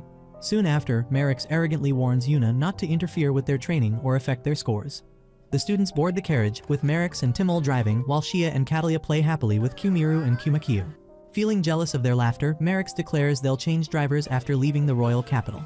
As the first day ends, they stop to camp for the night. Yuna wishes they could rest in her bear house instead, while the students divide camp duties. When night falls, Merrick's takes first watch, and Yuna, not included in the rotation, is pleased to finally sleep well. She instructs her bears to alert her of any danger before dozing off. Near morning, Yuna wakes during Shia's turn and joins her to keep company, lending her Kumaru and chatting about how tiring it is being around boys her age. At dawn, they wake the others and continue their journey. Suddenly, Yuna's bears alert her to 5 approaching goblins. Unsure what to do, she tells Shia, who suggests informing the others to build trust. Shia wakes Catalia and has Timol stop the carriage. Yuna explains that her bears sense monsters ahead. Though Merrick's remains skeptical, he orders everyone to prepare. The goblins soon attack from the trees, but the students fight bravely and defeat them. When Merrick's dismisses the warning as coincidence, Shia snaps, reminding him that the bears even sensed the exact number. Embarrassed, Merrick's grudgingly thanks Yuna, though only her bears.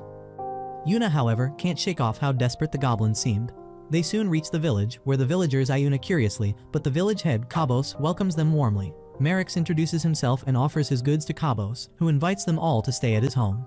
That night, after bathing, the girls chat in their pajamas. Catalia teases Yuna about always wearing her bear suit and notes her closeness with Shia, who asks her to keep it secret. When everyone falls asleep, Yuna contacts Fina, assuring her that she's managing fine thanks to Shia's support. Meanwhile, deep in the forest, a mysterious creature swiftly slaughters the remaining goblins. The next morning, Cabos, the village head, gives the group a tour of the village and its silk factory. This marks the final stage of their training. They only need to trade their flour for silk thread before returning to the capital. While exploring, Catalia and Shia excitedly choose fabrics they think would suit Yuna, though she insists she's not interested. Meanwhile, Timol observes how close they've grown to her, prompting Merrick's to recall the time when monsters attacked the royal capital. His father had told him an amazing adventurer defeated them, and though Merrick's once admired that person, he feels disappointed to have Yuna, whom he still looks down on, as their escort. Suddenly, a villager named Garen rushes into the factory, warning Cabos that goblins have appeared near the silkworm nests. Merrick's immediately volunteers his group to help, and though Cabos worries about the danger since over 10 goblins were seen, Merrick's confidently promises assistance. Timol protests that they're inexperienced, but Catalia insists they should try to save the village. Shia steps in, setting 2 conditions. They must not act recklessly, and they must accept help from Yuna's bears. Everyone agrees, and Garen leads them to the site. On the way, Yuna's bears sense 2 goblins approaching. Shia and Merrick's swiftly defeat them, and after resting, they continue to the mountain shed where the nests are. The students bravely fight and slay the goblins. When one charges Yuna, she kills it instantly to protect herself, urging the others to stay alert.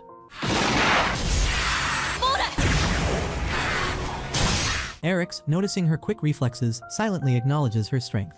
Panting and tired, the students plop onto the grass, whereas Garen opens the shed's door and informs them about how the students saved them. After thanking the students, they wonder why the goblins suddenly appear as if they were trying to get into the shed.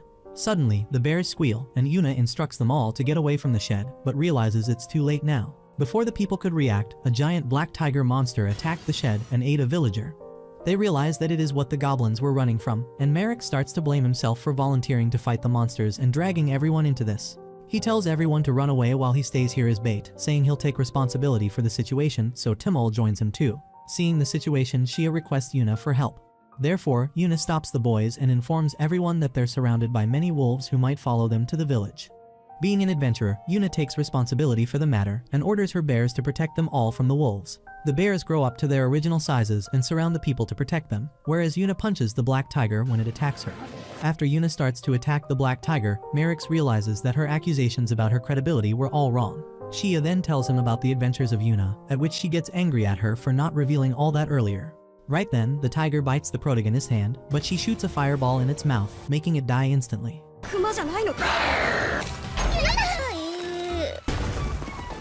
She then turns to deal with the wolves, and Merrick's can't help but get inspired by her awesomeness. Once they're all done with the monsters, Yuna recalls the events they've been through since the morning, and how she has secretly felt during that. She then sucks all the dead monsters into her bear glove, and everyone thanks her for saving them. When her gaze falls upon Merrick's, she notices how conflicted he's feeling after what just happened. Nevertheless, Garen asks her to accompany him to check the silkworm's nest, so after asking the students, she goes with him. Though she thinks that she's forgetting something, as soon as she enters the silkworm nest, she lets out a loud scream.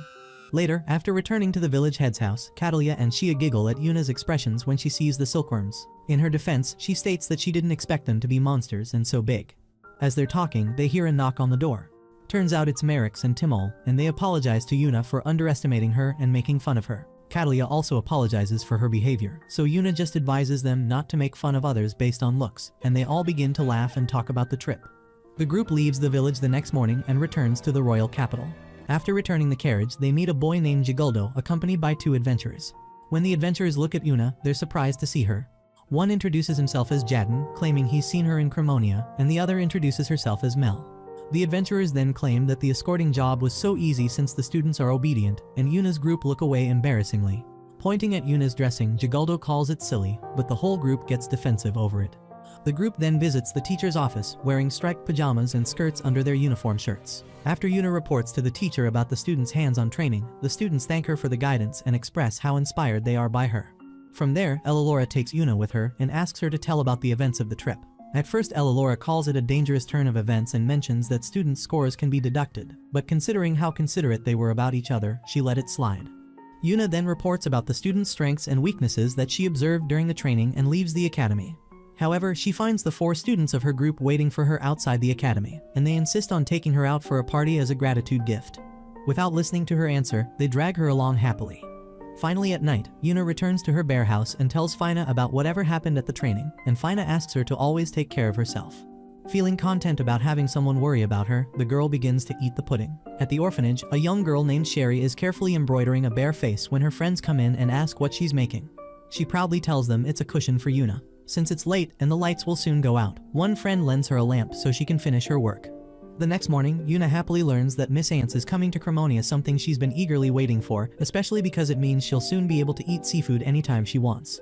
She then meets Bo to discuss letting the new visitors help at the orphanage. As volunteers rarely come by, Yuna suggests that Liz and Bo accept their help, and they agree. Just as they finish talking, Sherry and her friends arrive to present Yuna with the embroidered cushion. Overjoyed by the thoughtful gift, Yuna praises Sherry's effort, making the girl beam with pride. Meanwhile, Ants and her friends arrive in Cremonia and are delighted by its charm.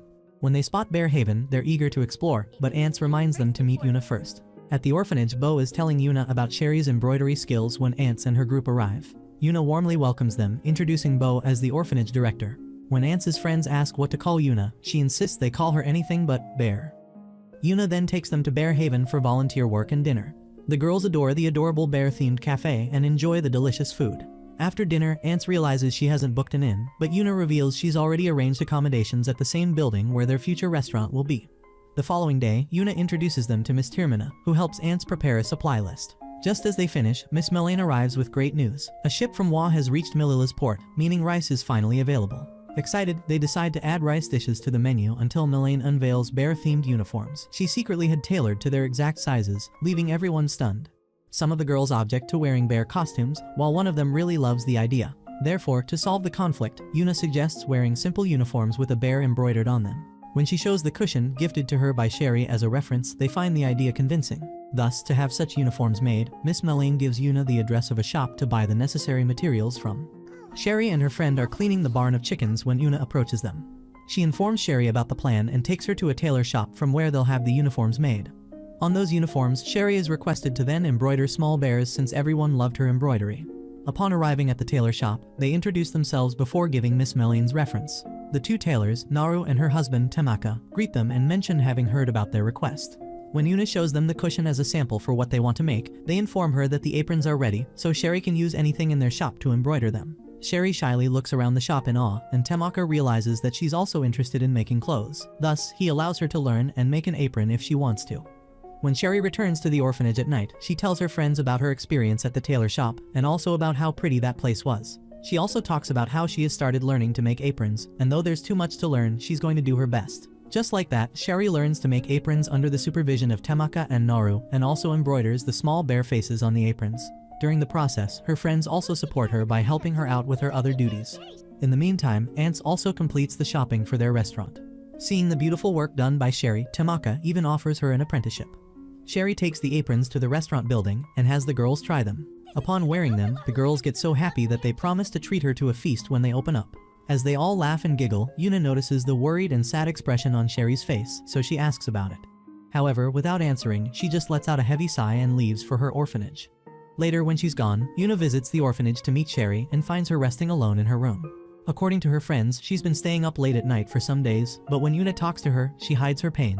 Upon Yuna's insistence, Sherry tells her about Tamaka's offer to become their apprentice, but states that she'll be turning down the offer because she promised her friends to take care of the roosters together. Even though she enjoys working and learning at the tailor shop, she feels guilty about dumping her responsibilities on her friends. To solve her problem, Yuna suggests she ask her friends about it. Very hesitantly, she asks the people of the orphanage about this matter. With no second thought, everyone encourages her to give it a try, and some of them share how they're also pursuing their interests and not taking care of the roosters. Miss Bo also advises her to do whatever she wants so as not to leave out any regrets in her life. The next day, the restaurant Bear Diner opens up. There's a large crowd of customers, and the day goes by busy as Ants prepares the orders and the other girls serve.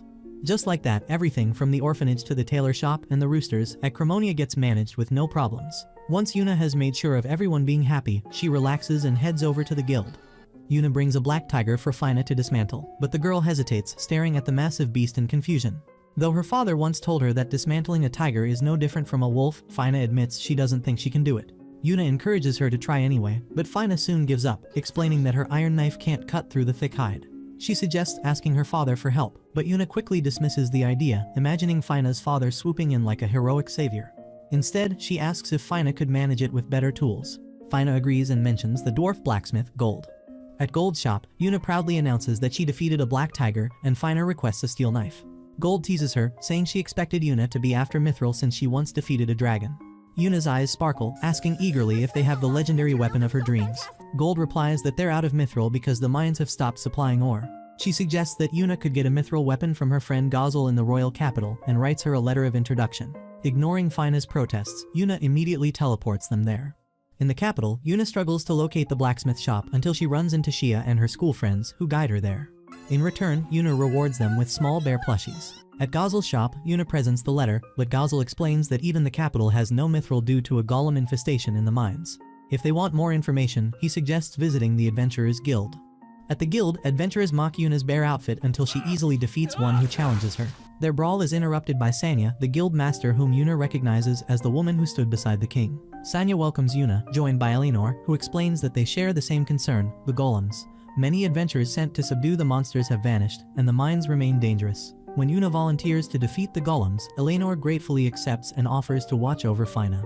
Leaving Fina in Eleanor's care, Yuna imagines her as a captive princess awaiting rescue, while she herself becomes the heroic savior on a quest to defeat the evil witches and reclaim the mithril sword.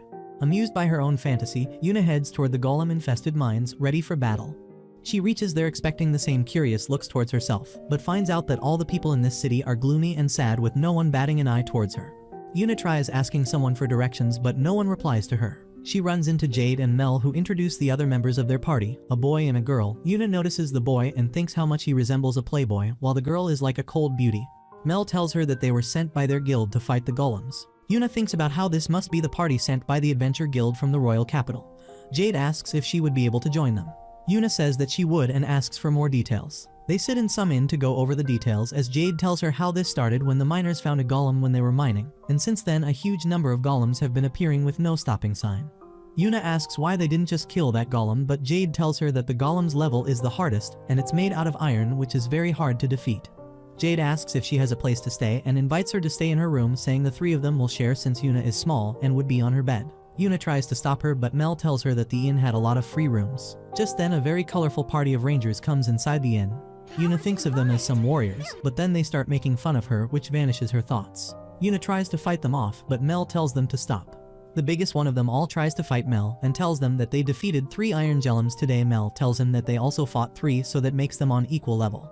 The guild members make their way to their rooms. Yuna thinks of Fina and wonders if she is okay.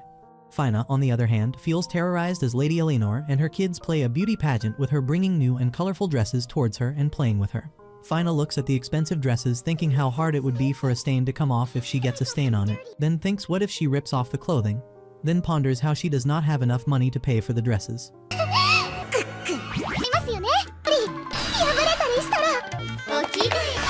She decides that she will just stay in one room after wearing the outfits, but the young girls along with their mother offer to take her to go shopping with them, leaving her screaming and crying for help and praying for Yuma to come back quickly. Lady Eleanor brings Fina to the castle asking if she has visited with Yuna before. When Fina shakes her head, Eleanor says that she will show her the castle today. Fina freezes, thinking of all the possibilities of her making a blunder in front of the king, then mentally apologizes to her mother, father, and sister if they ever get executed because of her.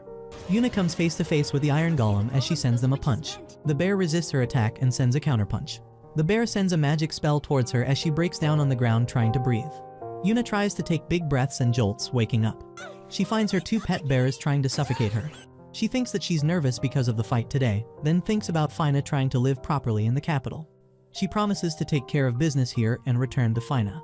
Yuna makes her way towards the dining hall to have some breakfast. Just then Mel comes along asking if she's going to join their party for the hunt.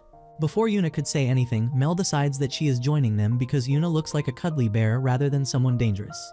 Yuna tries to tell them that she's okay on her own but decides against it. Eleanor brings Fina to the garden, telling her to relax as Fina follows her. Eleanor tells her that she will take care of everyone who tries to bully her, even if it's the king. Fina opens her eyes in shock but says nothing. The Adventurers Guild party arrives at the mines with Yuna to confront the golem threat. As the first monster appears, Mel identifies it as a mud golem. One adventurer charges forward to slash it while another carefully retrieves its core. Jade explains to Yuna that they avoid destroying the cores as they can be valuable and usually focus on weakening the golems instead. Impressed, Yuna joins their efforts, quickly adapting to the team's rhythm. Meanwhile, in the royal garden, Fina strolls beside Eleanor, who shows her the flowers. The king arrives with Princess Flora, warmly greeting Fina and recognizing her as the girl who lives with the bear lady. Nervous, Fina introduces herself politely, but the king chuckles, telling her there's no need for formality.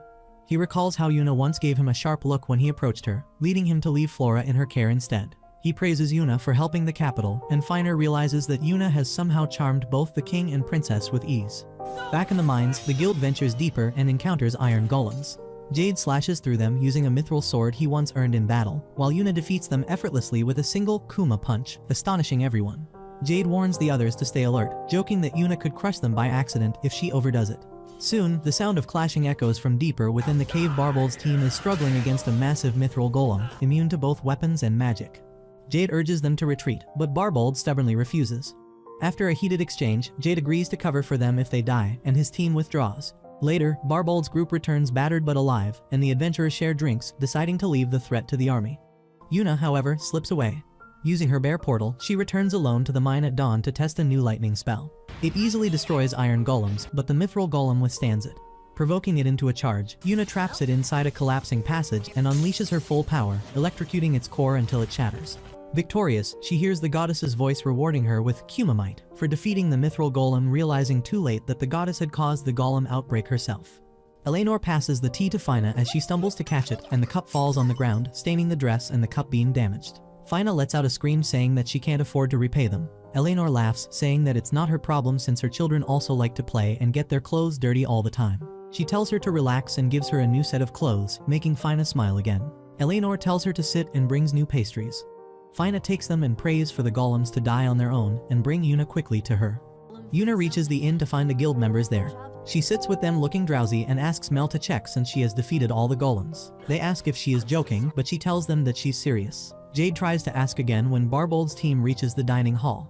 He then calls her a pet and asks how she could defeat all of them. Yuna, having enough, sends the weakest shock on her new spell, making him squirm on the floor as everyone surrounds him asking if he is okay. Yuna justifies her attack, thinking that it's fine since he was the one calling her a pet for more than 3 times. Yuna makes her way towards her room, thinking that she will finally be able to meet Fina tomorrow. After defeating golems all day, Yuna rewards herself with a hearty breakfast after sleeping until noon. The system notifies her about a reward guarded by the mithril golem, but before she can check it, the adventurers arrive. When she asks why they're back so soon, they explain that the tunnels are now completely clear of golems. Barbold, still skeptical, doubts that someone as small and cute as Yuna could have slain a mithril golem, and even calls her a pet, angering her. Jade reminds him of her proven strength, and Barbold finally concedes, though he grumbles about the lack of monsters to fight. Jade suspects the golems vanished because the mithril golem was defeated. Later, as the others relax in the market, Jade tells Yuna to head back and leave the verification to them. Before she departs, Barbold awkwardly invites her to join his party, but Yuna politely refuses, leaving him speechless and everyone else amused. After saying goodbye to her adventure friends, Yuna rides out on Clifferoo, and when he's tired, she plans to switch to Cliffkew. With the Mithrid acquired, our protagonist jokes that it's time to save the princess. At the castle, Sanya realizes that with all the golems eradicated, she doesn't need to ask the kingdom for help and thanks Yuna for that. Our hero humbly answers that she was only doing her job. Sonya adds she will receive her reward once Jade's report comes in, which makes Yuna worry if she has to be at the capital to receive the reward. However, Sonya assures her that she has arranged it so that Yuna receives the reward at Cremonia's Adventure Guild, but wishes that she could stay in the capital. Our hero stands up to leave and assures Sonya that she'll come to visit her often. As she enters home, Yuna is taken by surprise seeing a servant welcome her at the door. But then, her surprise grows even more when she hears Fina call her from behind. The two sisters share a glimpse for a moment, and Fina runs towards her sister. She hugs Yuna and gets emotional. Our hero compliments her sister's dress, but Fina finds the bear outfit even cuter. She explains how rough it was that they had her wear pretty dresses to meet the king and had Shia bathe her while Serena serviced her. Yuna apologizes to her sister for leaving her alone, but Fina knows that she has to work. Fina assures her sister that everyone was nice to her, but worrying about making a blunder hurt her stomach. Shia and Serena walk in, and Yuna confronts them about her sister's complaints. The girls answer that they found Yuna cute and loved treating her like a little sister. Before she leaves, Serena gives Yuna a nice knife with House Foshrose's crest on it. The crest means that the wielder is backed by House Foshrose, and Serena tells Yuna to show it to the people if she ever gets in trouble. Yuna jokingly asks if she really wants to give it to someone like her because she might end up using the noble authority to do bad stuff. Serena knows it's a joke, but she still asks Fina if our hero would actually do that. Fina gets panicked and starts explaining how kind Yuna is, and that she even saved her mother, and she's the reason people at the orphanage can smile now. After this, Yuna takes the mithril golem to Gazel and asks him to make her 2 mithril knives. Realizing that she wants 2, Gazel asks her if she wants dual blades. Yuna remembers how cool Ksenia's dual blades looked and starts imagining herself and instantly says yes. However, mithril processing takes time, so Gazel suggests sharing the materials. He takes enough mithril to make 2 knives and promises to return the leftovers. Then, Yuna pulls out a gem and asks him if he knows anything about it. Gazel takes the gem and examines it, but all he can tell her is that it's not any normal gem. However, he believes that his master at the dwarf city would know more, but it's very far, and meeting him is not easy. Yuna gets excited hearing about the dwarf city, and Gazel offers to write her an introduction letter to his master. Seeing the world expand so quickly, our protagonist thinks maybe it's a gift from the goddess.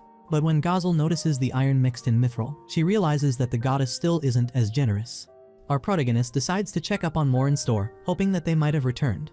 But she notices a girl sitting outside the store. She walks up to the girl, who gets confused seeing Yuna's bear costume. The girl explains that she came to visit her relatives but found the store closed. She learned that they fell into debt and ran away. Seeing the girl pray for Morin and Karen, our hero realizes that she's their acquaintance. The girl gets excited seeing our hero know them, and Yuna explains that she knows her relatives are working in a restaurant in Cremonia. Yuna assures her that Morin and Karen aren't in debt anymore, and the girl takes a sigh of relief.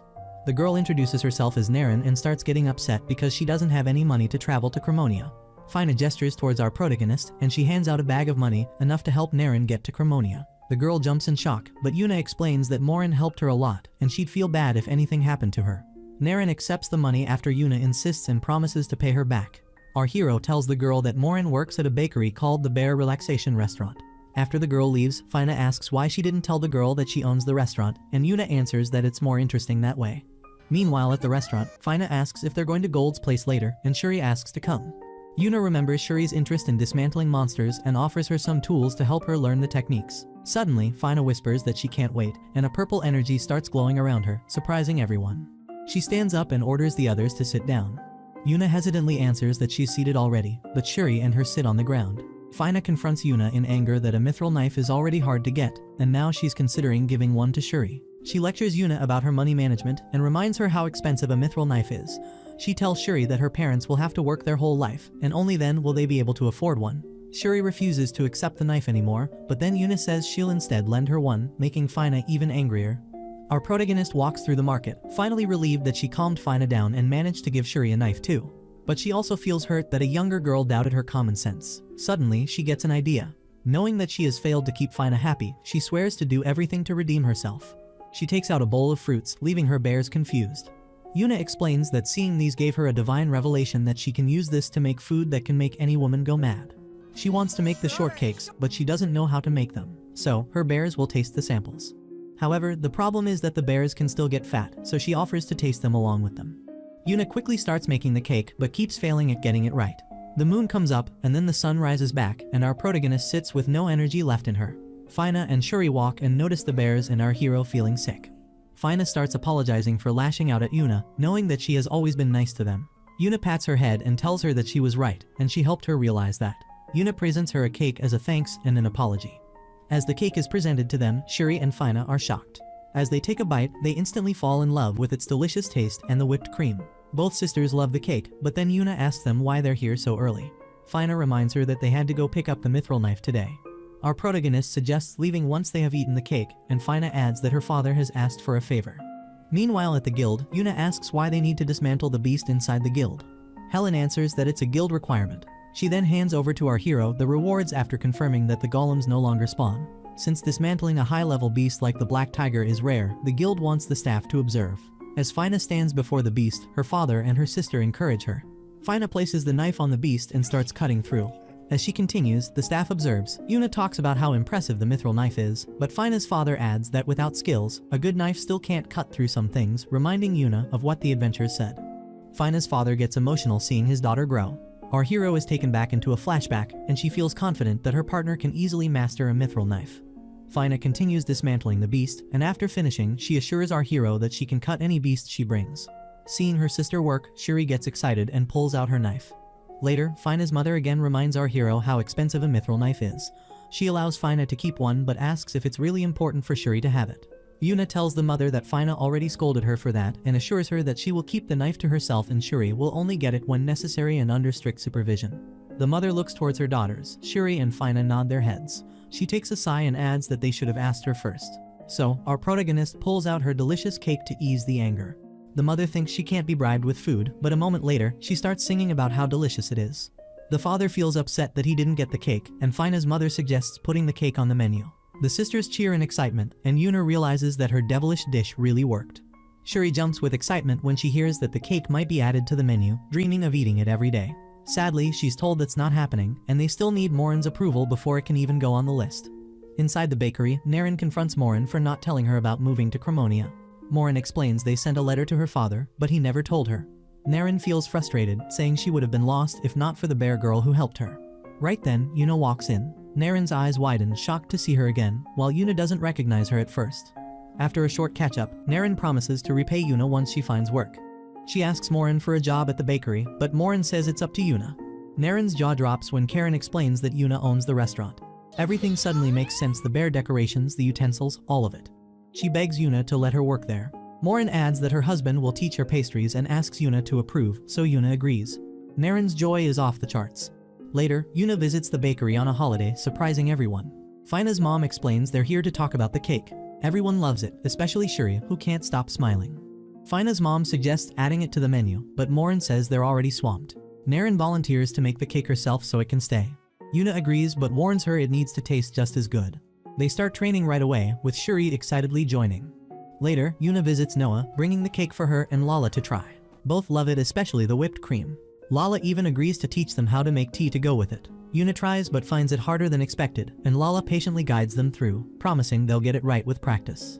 After a while of making tea, the Lord suddenly walks in to check up on the learning. Since he is free, he decides to taste the tea they make, increasing the stakes for the learners. The tea is finally presented. Everyone takes a sip. The Lord tastes the cake and the tea, and after an intense moment of waiting, he announces that the tea passes but barely. Yuna feels sad because she tried really hard, but Noah assures her that her father's approval is actually more than enough. Lala assures them that the Lord's approval means they've done it, and Noah also gives them a pass. The Lord then tastes the cake and compliments Yuna for it. Our protagonist tells the Lord to come by her restaurant for more cake, and his daughter excitedly jumps in to say yes. He then asks if the restaurant uses these tea leaves because he feels a different taste. Yuna is surprised that the Lord can tell the difference and shows him the tea leaves Lala made for them. Lala argues that they didn't want to use expensive ones because practicing with them might not be the best for the restaurant. However, the Lord finds the taste good enough and asks to try another cup, and his daughter jumps in for the same. But Lala warns her that more cake means she will have to take extra dance classes for exercise. At the restaurant, Naren wears her bear costume to work, and Yuna tells her that she doesn't have to wear it if she doesn't like it. However, Naren seems to enjoy her new costume. Our protagonist then visits Gazel to get her knives. Seeing the blades, she asks for something to cut with them as a test. So she stands outside before an iron golem, and the citizens gather around. Gazel explains that the black one is for the right hand, and the white for the left to match her bear mittens because he knows she's going to dual wield them. Yuna gets into position, remembering her gaming days and confident that she can replicate the movement with her bear gear. She jumps and instantly cuts down the golem's arm, leaving everyone shocked. In just a jiff, she cuts through the whole golem, reducing it to pieces, and cheers Gazel for his knives. Gazel is amazed by her swordsmanship skills and magic flow, but Yuna compliments his knife-making skill. He then tells our protagonist that she can now take the knives home and tells her to clean up the golem trash. Yuna tells her she wants to give it to him as a thanks, but he knows she's just too lazy to clean up. He decides to pay her for it and goes back to get the money and the introduction letter to his master. After the knives, Yuna decides to visit Elena to check up on her. She explains that she was in the capital to get her knives and thought about visiting her. But then, the servant comes out, thanking her for the picture book, confusing Yuna. Elena explains that Flora told her that Miss Bear made those. Yuna visits Flora, and suddenly, her bear falls into the fountain. Flora walks up to the bear to pick it up, and suddenly, the bear shakes itself, wetting Flora, and disappears. The bear teleports back to the table, and Flora cheers in relief. Suddenly, the king walks in and decides to join Yuna for tea. Yuna presents the king and the queen some tea and cake, and they fall in love with it. The king then thanks Yuna for her help at the mines, but our protagonist plays it nice and says she needed the mithril for weapons anyway. The king is amazed that our hero not just uses magic, but also proficiently uses weapons. Right then, Zelif comes running in to thank Yuna for her pudding recipe. He then sees the cake Yuna brought and agrees to try it. After closely examining the cake and its cream, he takes a bite.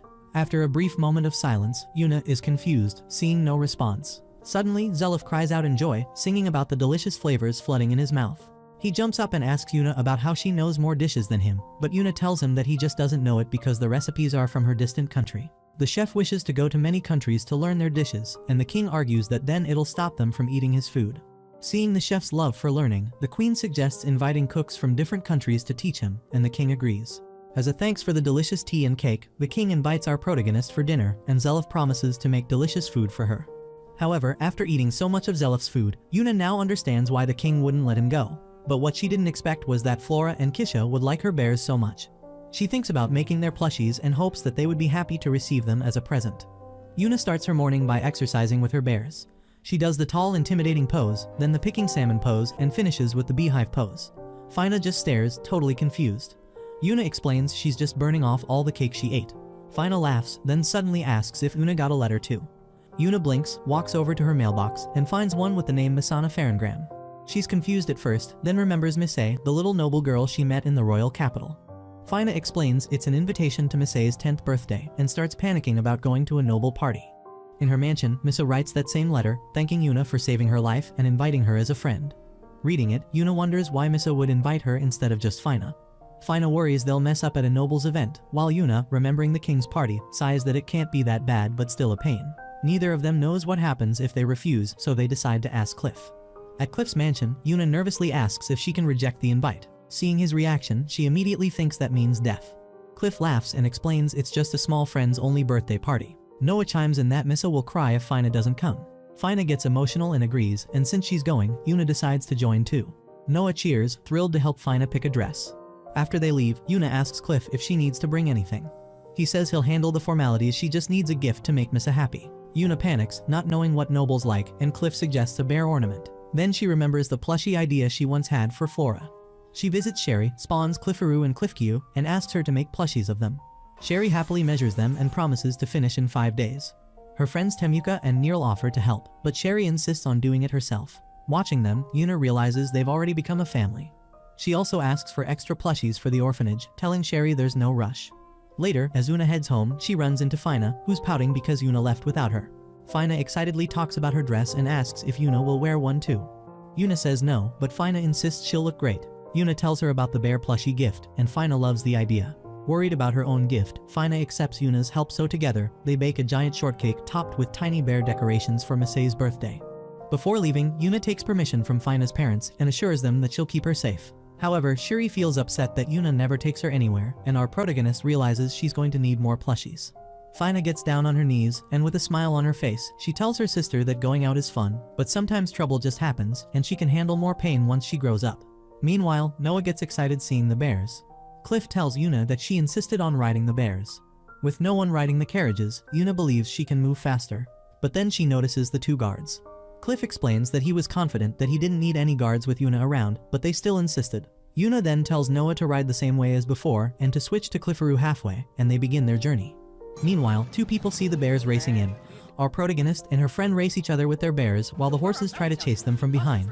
The villagers are suddenly shocked seeing that the bears are faster than horses. Later, Yuna uses her mittens to spawn a giant bear house to stay for the night. Cliff is amazed with her abilities. However, Noah wants to sleep outside with Cliff-Kyu. But then, Yuna tells her that the bears can get smaller, and she can sleep with them inside the house, making Noah even more excited. Yuna heads inside the house and invites the guards too, but they insist on keeping watch outside. Yuna assures them that her bears can detect any danger nearby, so they don't need to stay outside, but the guards still insist on doing their jobs and staying by their horses till morning. Seeing the tired horses, our protagonist realizes her mistake and offers the guards a warm meal for dinner. While the guards eat outside, our protagonist and her friends enjoy their delicious meals inside. Yuna asks if anyone wants more soup, and everyone extends their plates without hesitation. After finishing their meal, Noah and Fina start feeling sleepy, but Yuna tells them to bathe first. Cliff is surprised that the lodging has a bath as well. He's amazed that a place so empty in the forest has such resources. Fina and Noah ask Yuna to join, but she tells them to go first. Cliff is confused why he needs to bathe when Yuna tells him he's last, and she reminds him that a lord can't just go to a party dirty.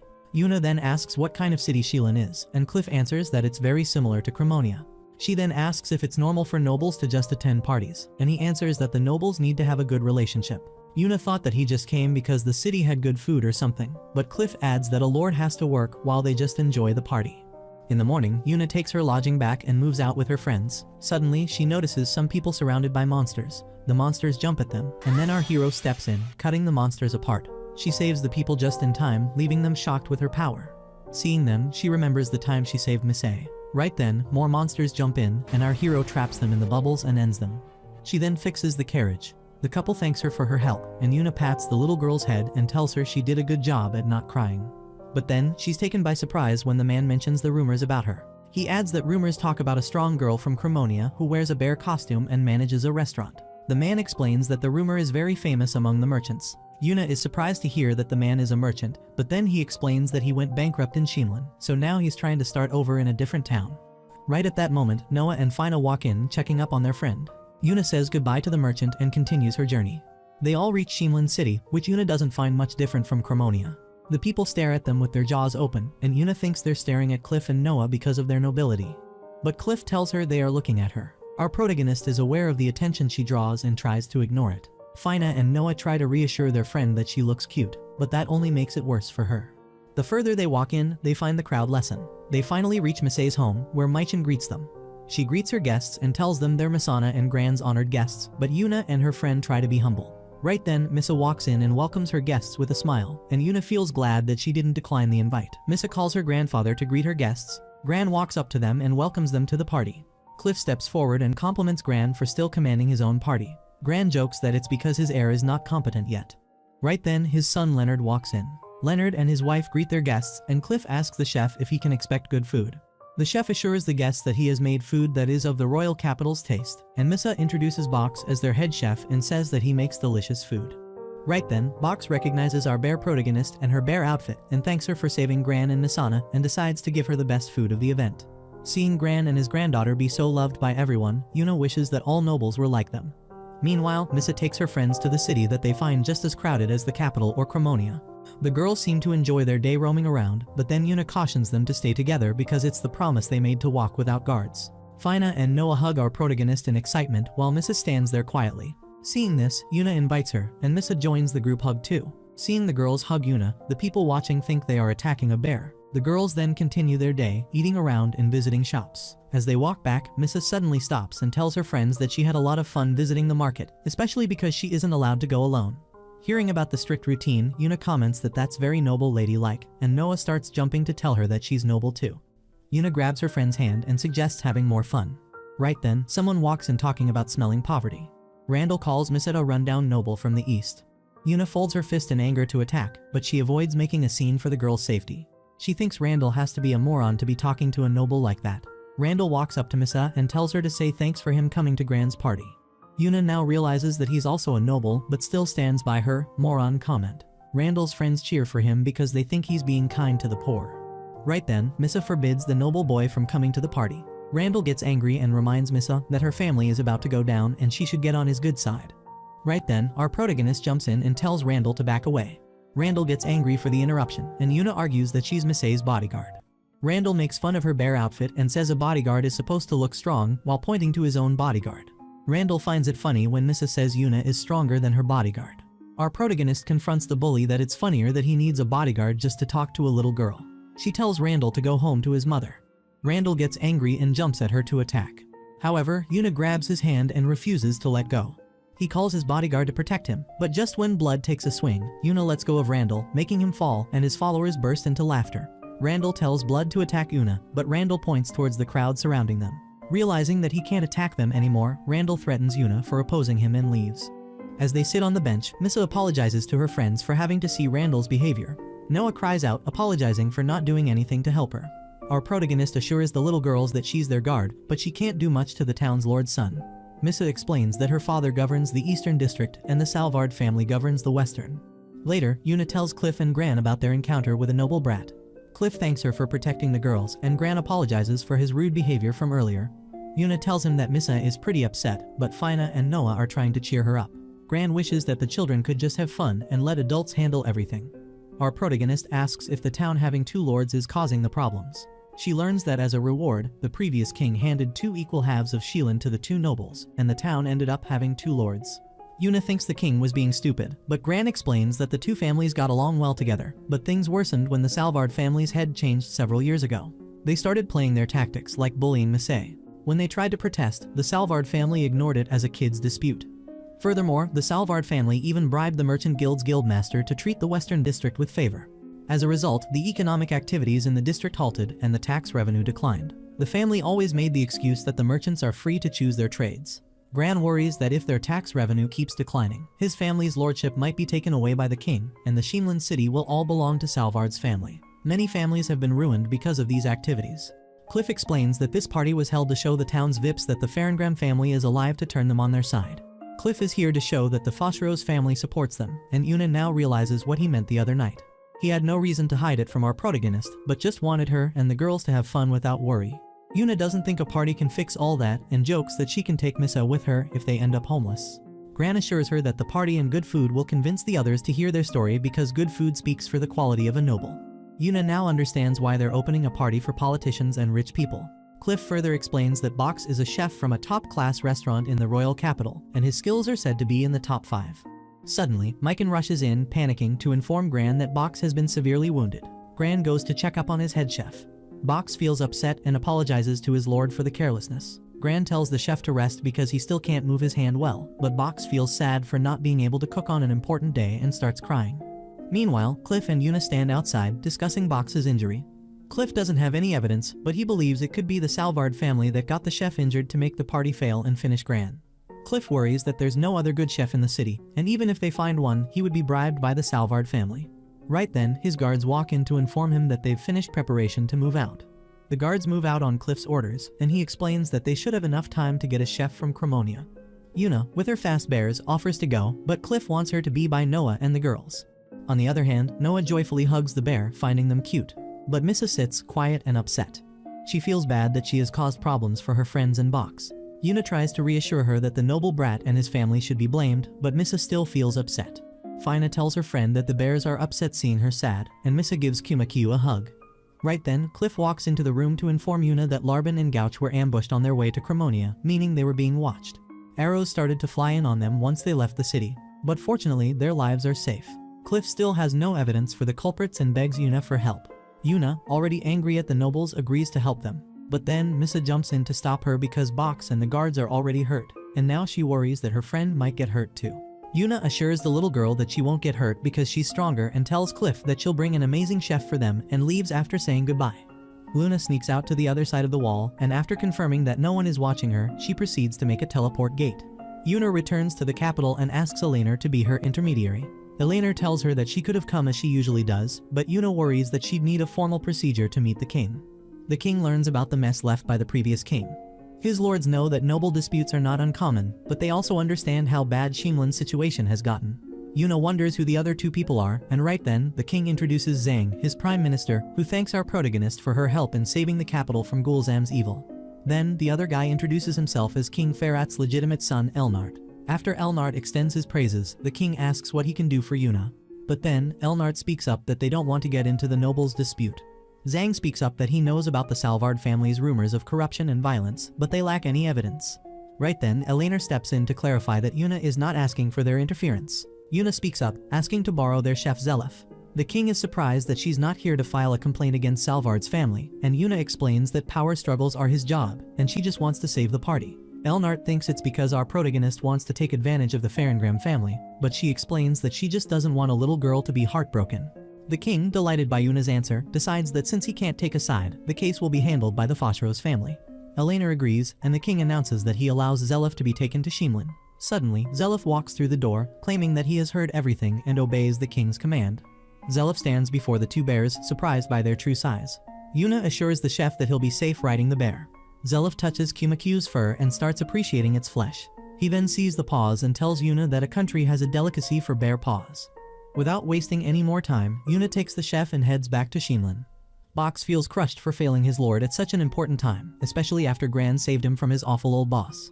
Cliff tries to comfort him, saying Yuna went to get another chef, but Box refuses to let some random person handle the banquet. Just then, Zelef walks in and everyone freezes. It's the royal chef himself. Yuna brought him. Zelef smiles, understanding Box's frustration, and politely asks if he can join in. The two chefs shake hands and get straight to work. Noah and Fina light up seeing their friend, and Missa finally relaxes and smiles again. Meanwhile, Lord Gagel Salvard rides in his carriage, humming proudly about bribing merchants and driving Gran into a corner. He praises Blood for attacking the chefs and Cliff's guards, confident that Gran's party will be a disaster without good food. He boasts about soon owning all of Shilin. His son Renaud calls him soft for not killing the chef and knights outright, but Gagel snaps back, saying killing them would have ruined the party and humiliation only matters when the victim's alive to feel it. He grins, eager for his victory. At the mansion, Gran greets his guests and invites them to enjoy the feast. Gagel arrives, making sly comments about rumors of the Eastern District falling apart. Gran keeps his cool, saying he's got things handled and telling Gagel to relax and enjoy. Gagel smirks and walks off. Gran, knowing his game, keeps an eye on him, while Yuna and Fina quietly watch from a corner, ready for trouble. As the party goes on, Gagel keeps glaring at anyone talking to Gran, planning to teach them a lesson. His followers gossip about Cliff gaining influence in Cremonia, but Gagel laughs it off. He thinks only Cliff's wife matters to the king. Then the food arrives. Gagel digs in, expecting garbage, and freezes. It's amazing. The taste stuns everyone, and praises echo across the hall. Furious, Gagel drops his plate, yelling that the food is disgusting. Gran calmly walks over. Gagel accuses him of lying about the chef, and Gran admits it's someone else but better than Box. Gagel stomps the food, declaring it awful, confident everyone will agree. To the Western Lord's surprise, Zelef walks in to introduce himself and asks if he doesn't like the food. Gagel finds the chef's face familiar but still plays along, calling the food disgusting. However, when Zelef asks what part of the food was bad, Gagel starts stuttering and says that a chef should just apologize instead of asking a noble for an opinion. The chef refuses to apologize without reason, saying that it'd be an insult to his master, who loves his food so much. Gagel says that anyone who likes his food has something wrong with their taste. The chef calmly answers that he will deliver the message to his master, the king. Everyone is shocked at the revelation. Gagel starts stuttering, and people suddenly recognize the king's master chef. Zelef asks his followers what part was bad because he cannot serve the king bad food, and they suddenly start apologizing, making excuses that they have a cold. After Gagel's pets leave, Zelef explains that he came to the city because he heard of his friend's injury. Gagel is surprised, thinking that the time of assault should make it impossible for the news to reach so quickly. Zelef plays with him and asks if he knows about the culprits too, since he knows it was an assault, and Gagel starts getting defensive. He now compliments Zelef's cooking and starts making lame excuses that he's not doing well. He then turns to Gran, apologizing for causing a fuss, and asks Zelef to not report his remarks to the king. Renaud jumps in, asking his dad why he's bowing to a chef, but Gagel drags him away and leaves the party. As an apology for the drama, the chef presents the famous food from the king's banquet, the pudding, and the people cheer in joy. After the party ends, Gran thanks Yuna for her help, but Yuna believes the whole problem was fixed because of Zelef's boldness to face Gagel. Zelef humbly answers that he just did it out of love for his fellow chef and his cooking. Meanwhile, Gagel is still thinking about why the royal chef was at the party. He blames Elena for planning this, but worried that Zelef might say something to the king, he realizes he needs to be careful. Renaud can't understand why his father is afraid of a cook, but the Lord explains that Zelef is no ordinary cook, and their family name depends on what he reports to the king. Renaud suggests just killing the chef, but his father starts screaming at him to stay quiet.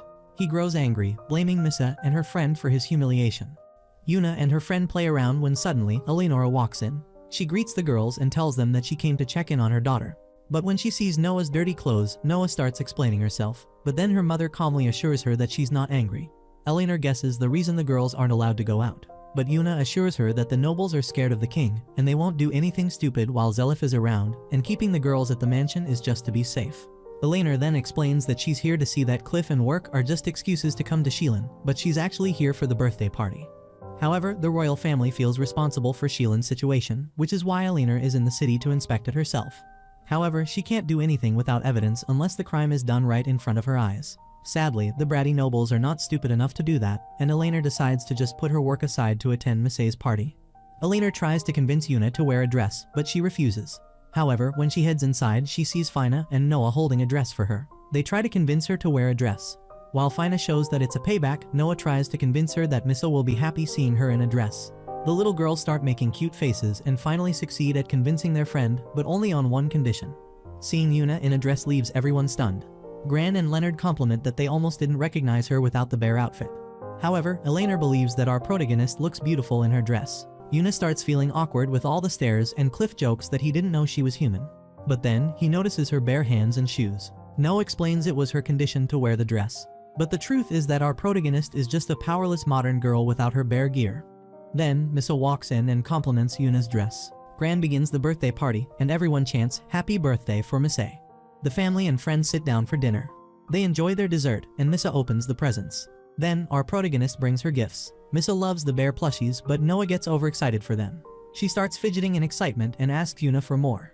However, Yuna tells her that it's impossible because those are Misei's presents. Noah starts crying, feeling sad that it wasn't her birthday. Elena tells Yuna that a lot more would want these plushies, and Yuna tells them she has already ordered more of them. Noah feels relieved to know that she'll get the plushies too.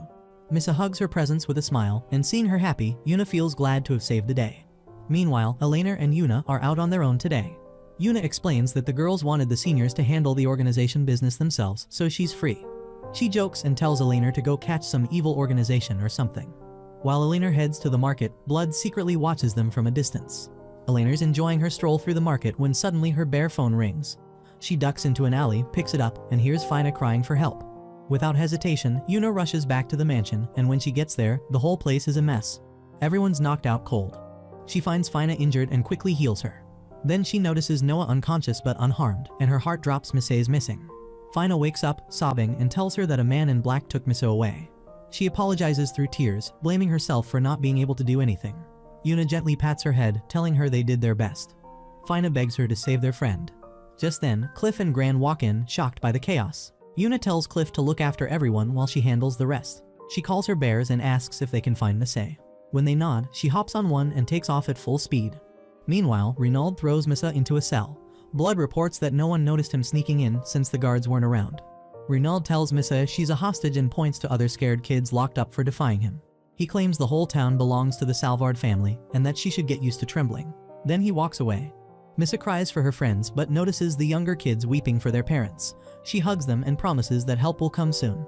Elsewhere, Gagel loses it and yells at Renaud for disobeying orders to stay put until Zelef returns. Renaud argues that now Gran will finally listen to them, mocking his father for being too scared. He claims they own the town and not even the king can stop them.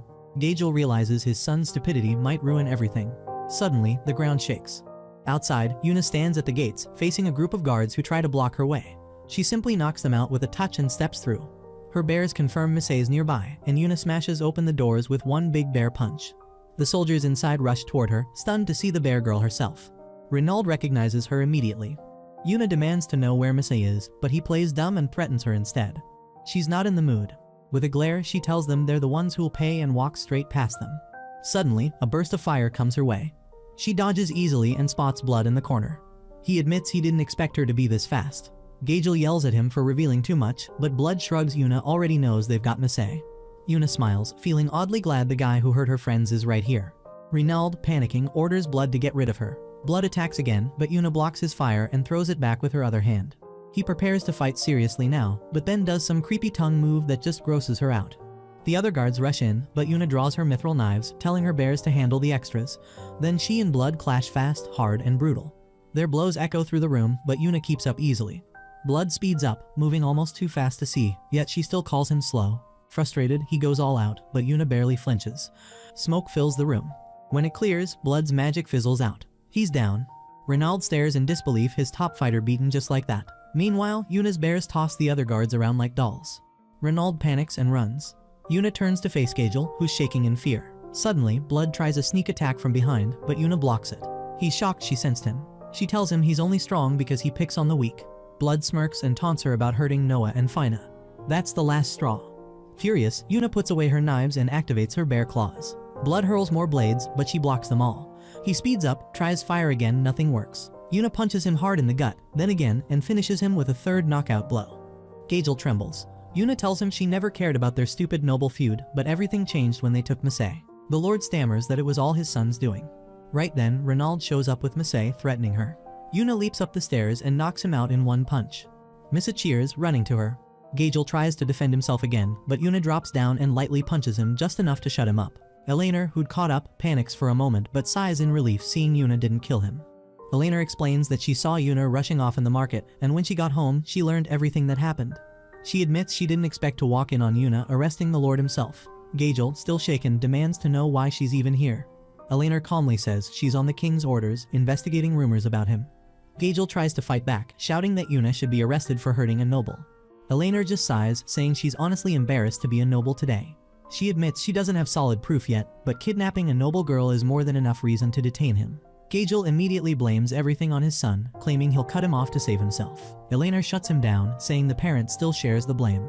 Misa then tells her about the other kidnapped children. Gagel again tries to dump it on Ronald, which makes Yuna furious, but Elena stops her before she punches him again.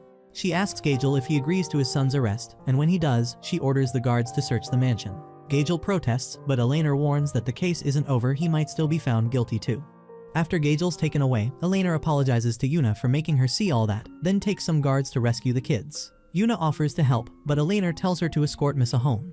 Back at the mansion, Noah and Fina run up to hug Misei, crying and apologizing. The lords and Cliff thank Yuna deeply, bowing in gratitude, which makes her panic a little. But seeing her friend's smiles, she realizes that's all that mattered. Later, the Salvard family loses everything, peace returns, and Misa thanks Yuna, calling her a bear goddess. Yuna blushes but accepts it with an awkward smile. That concludes the anime recap. As always, if you enjoyed, let me know down below and I'm out.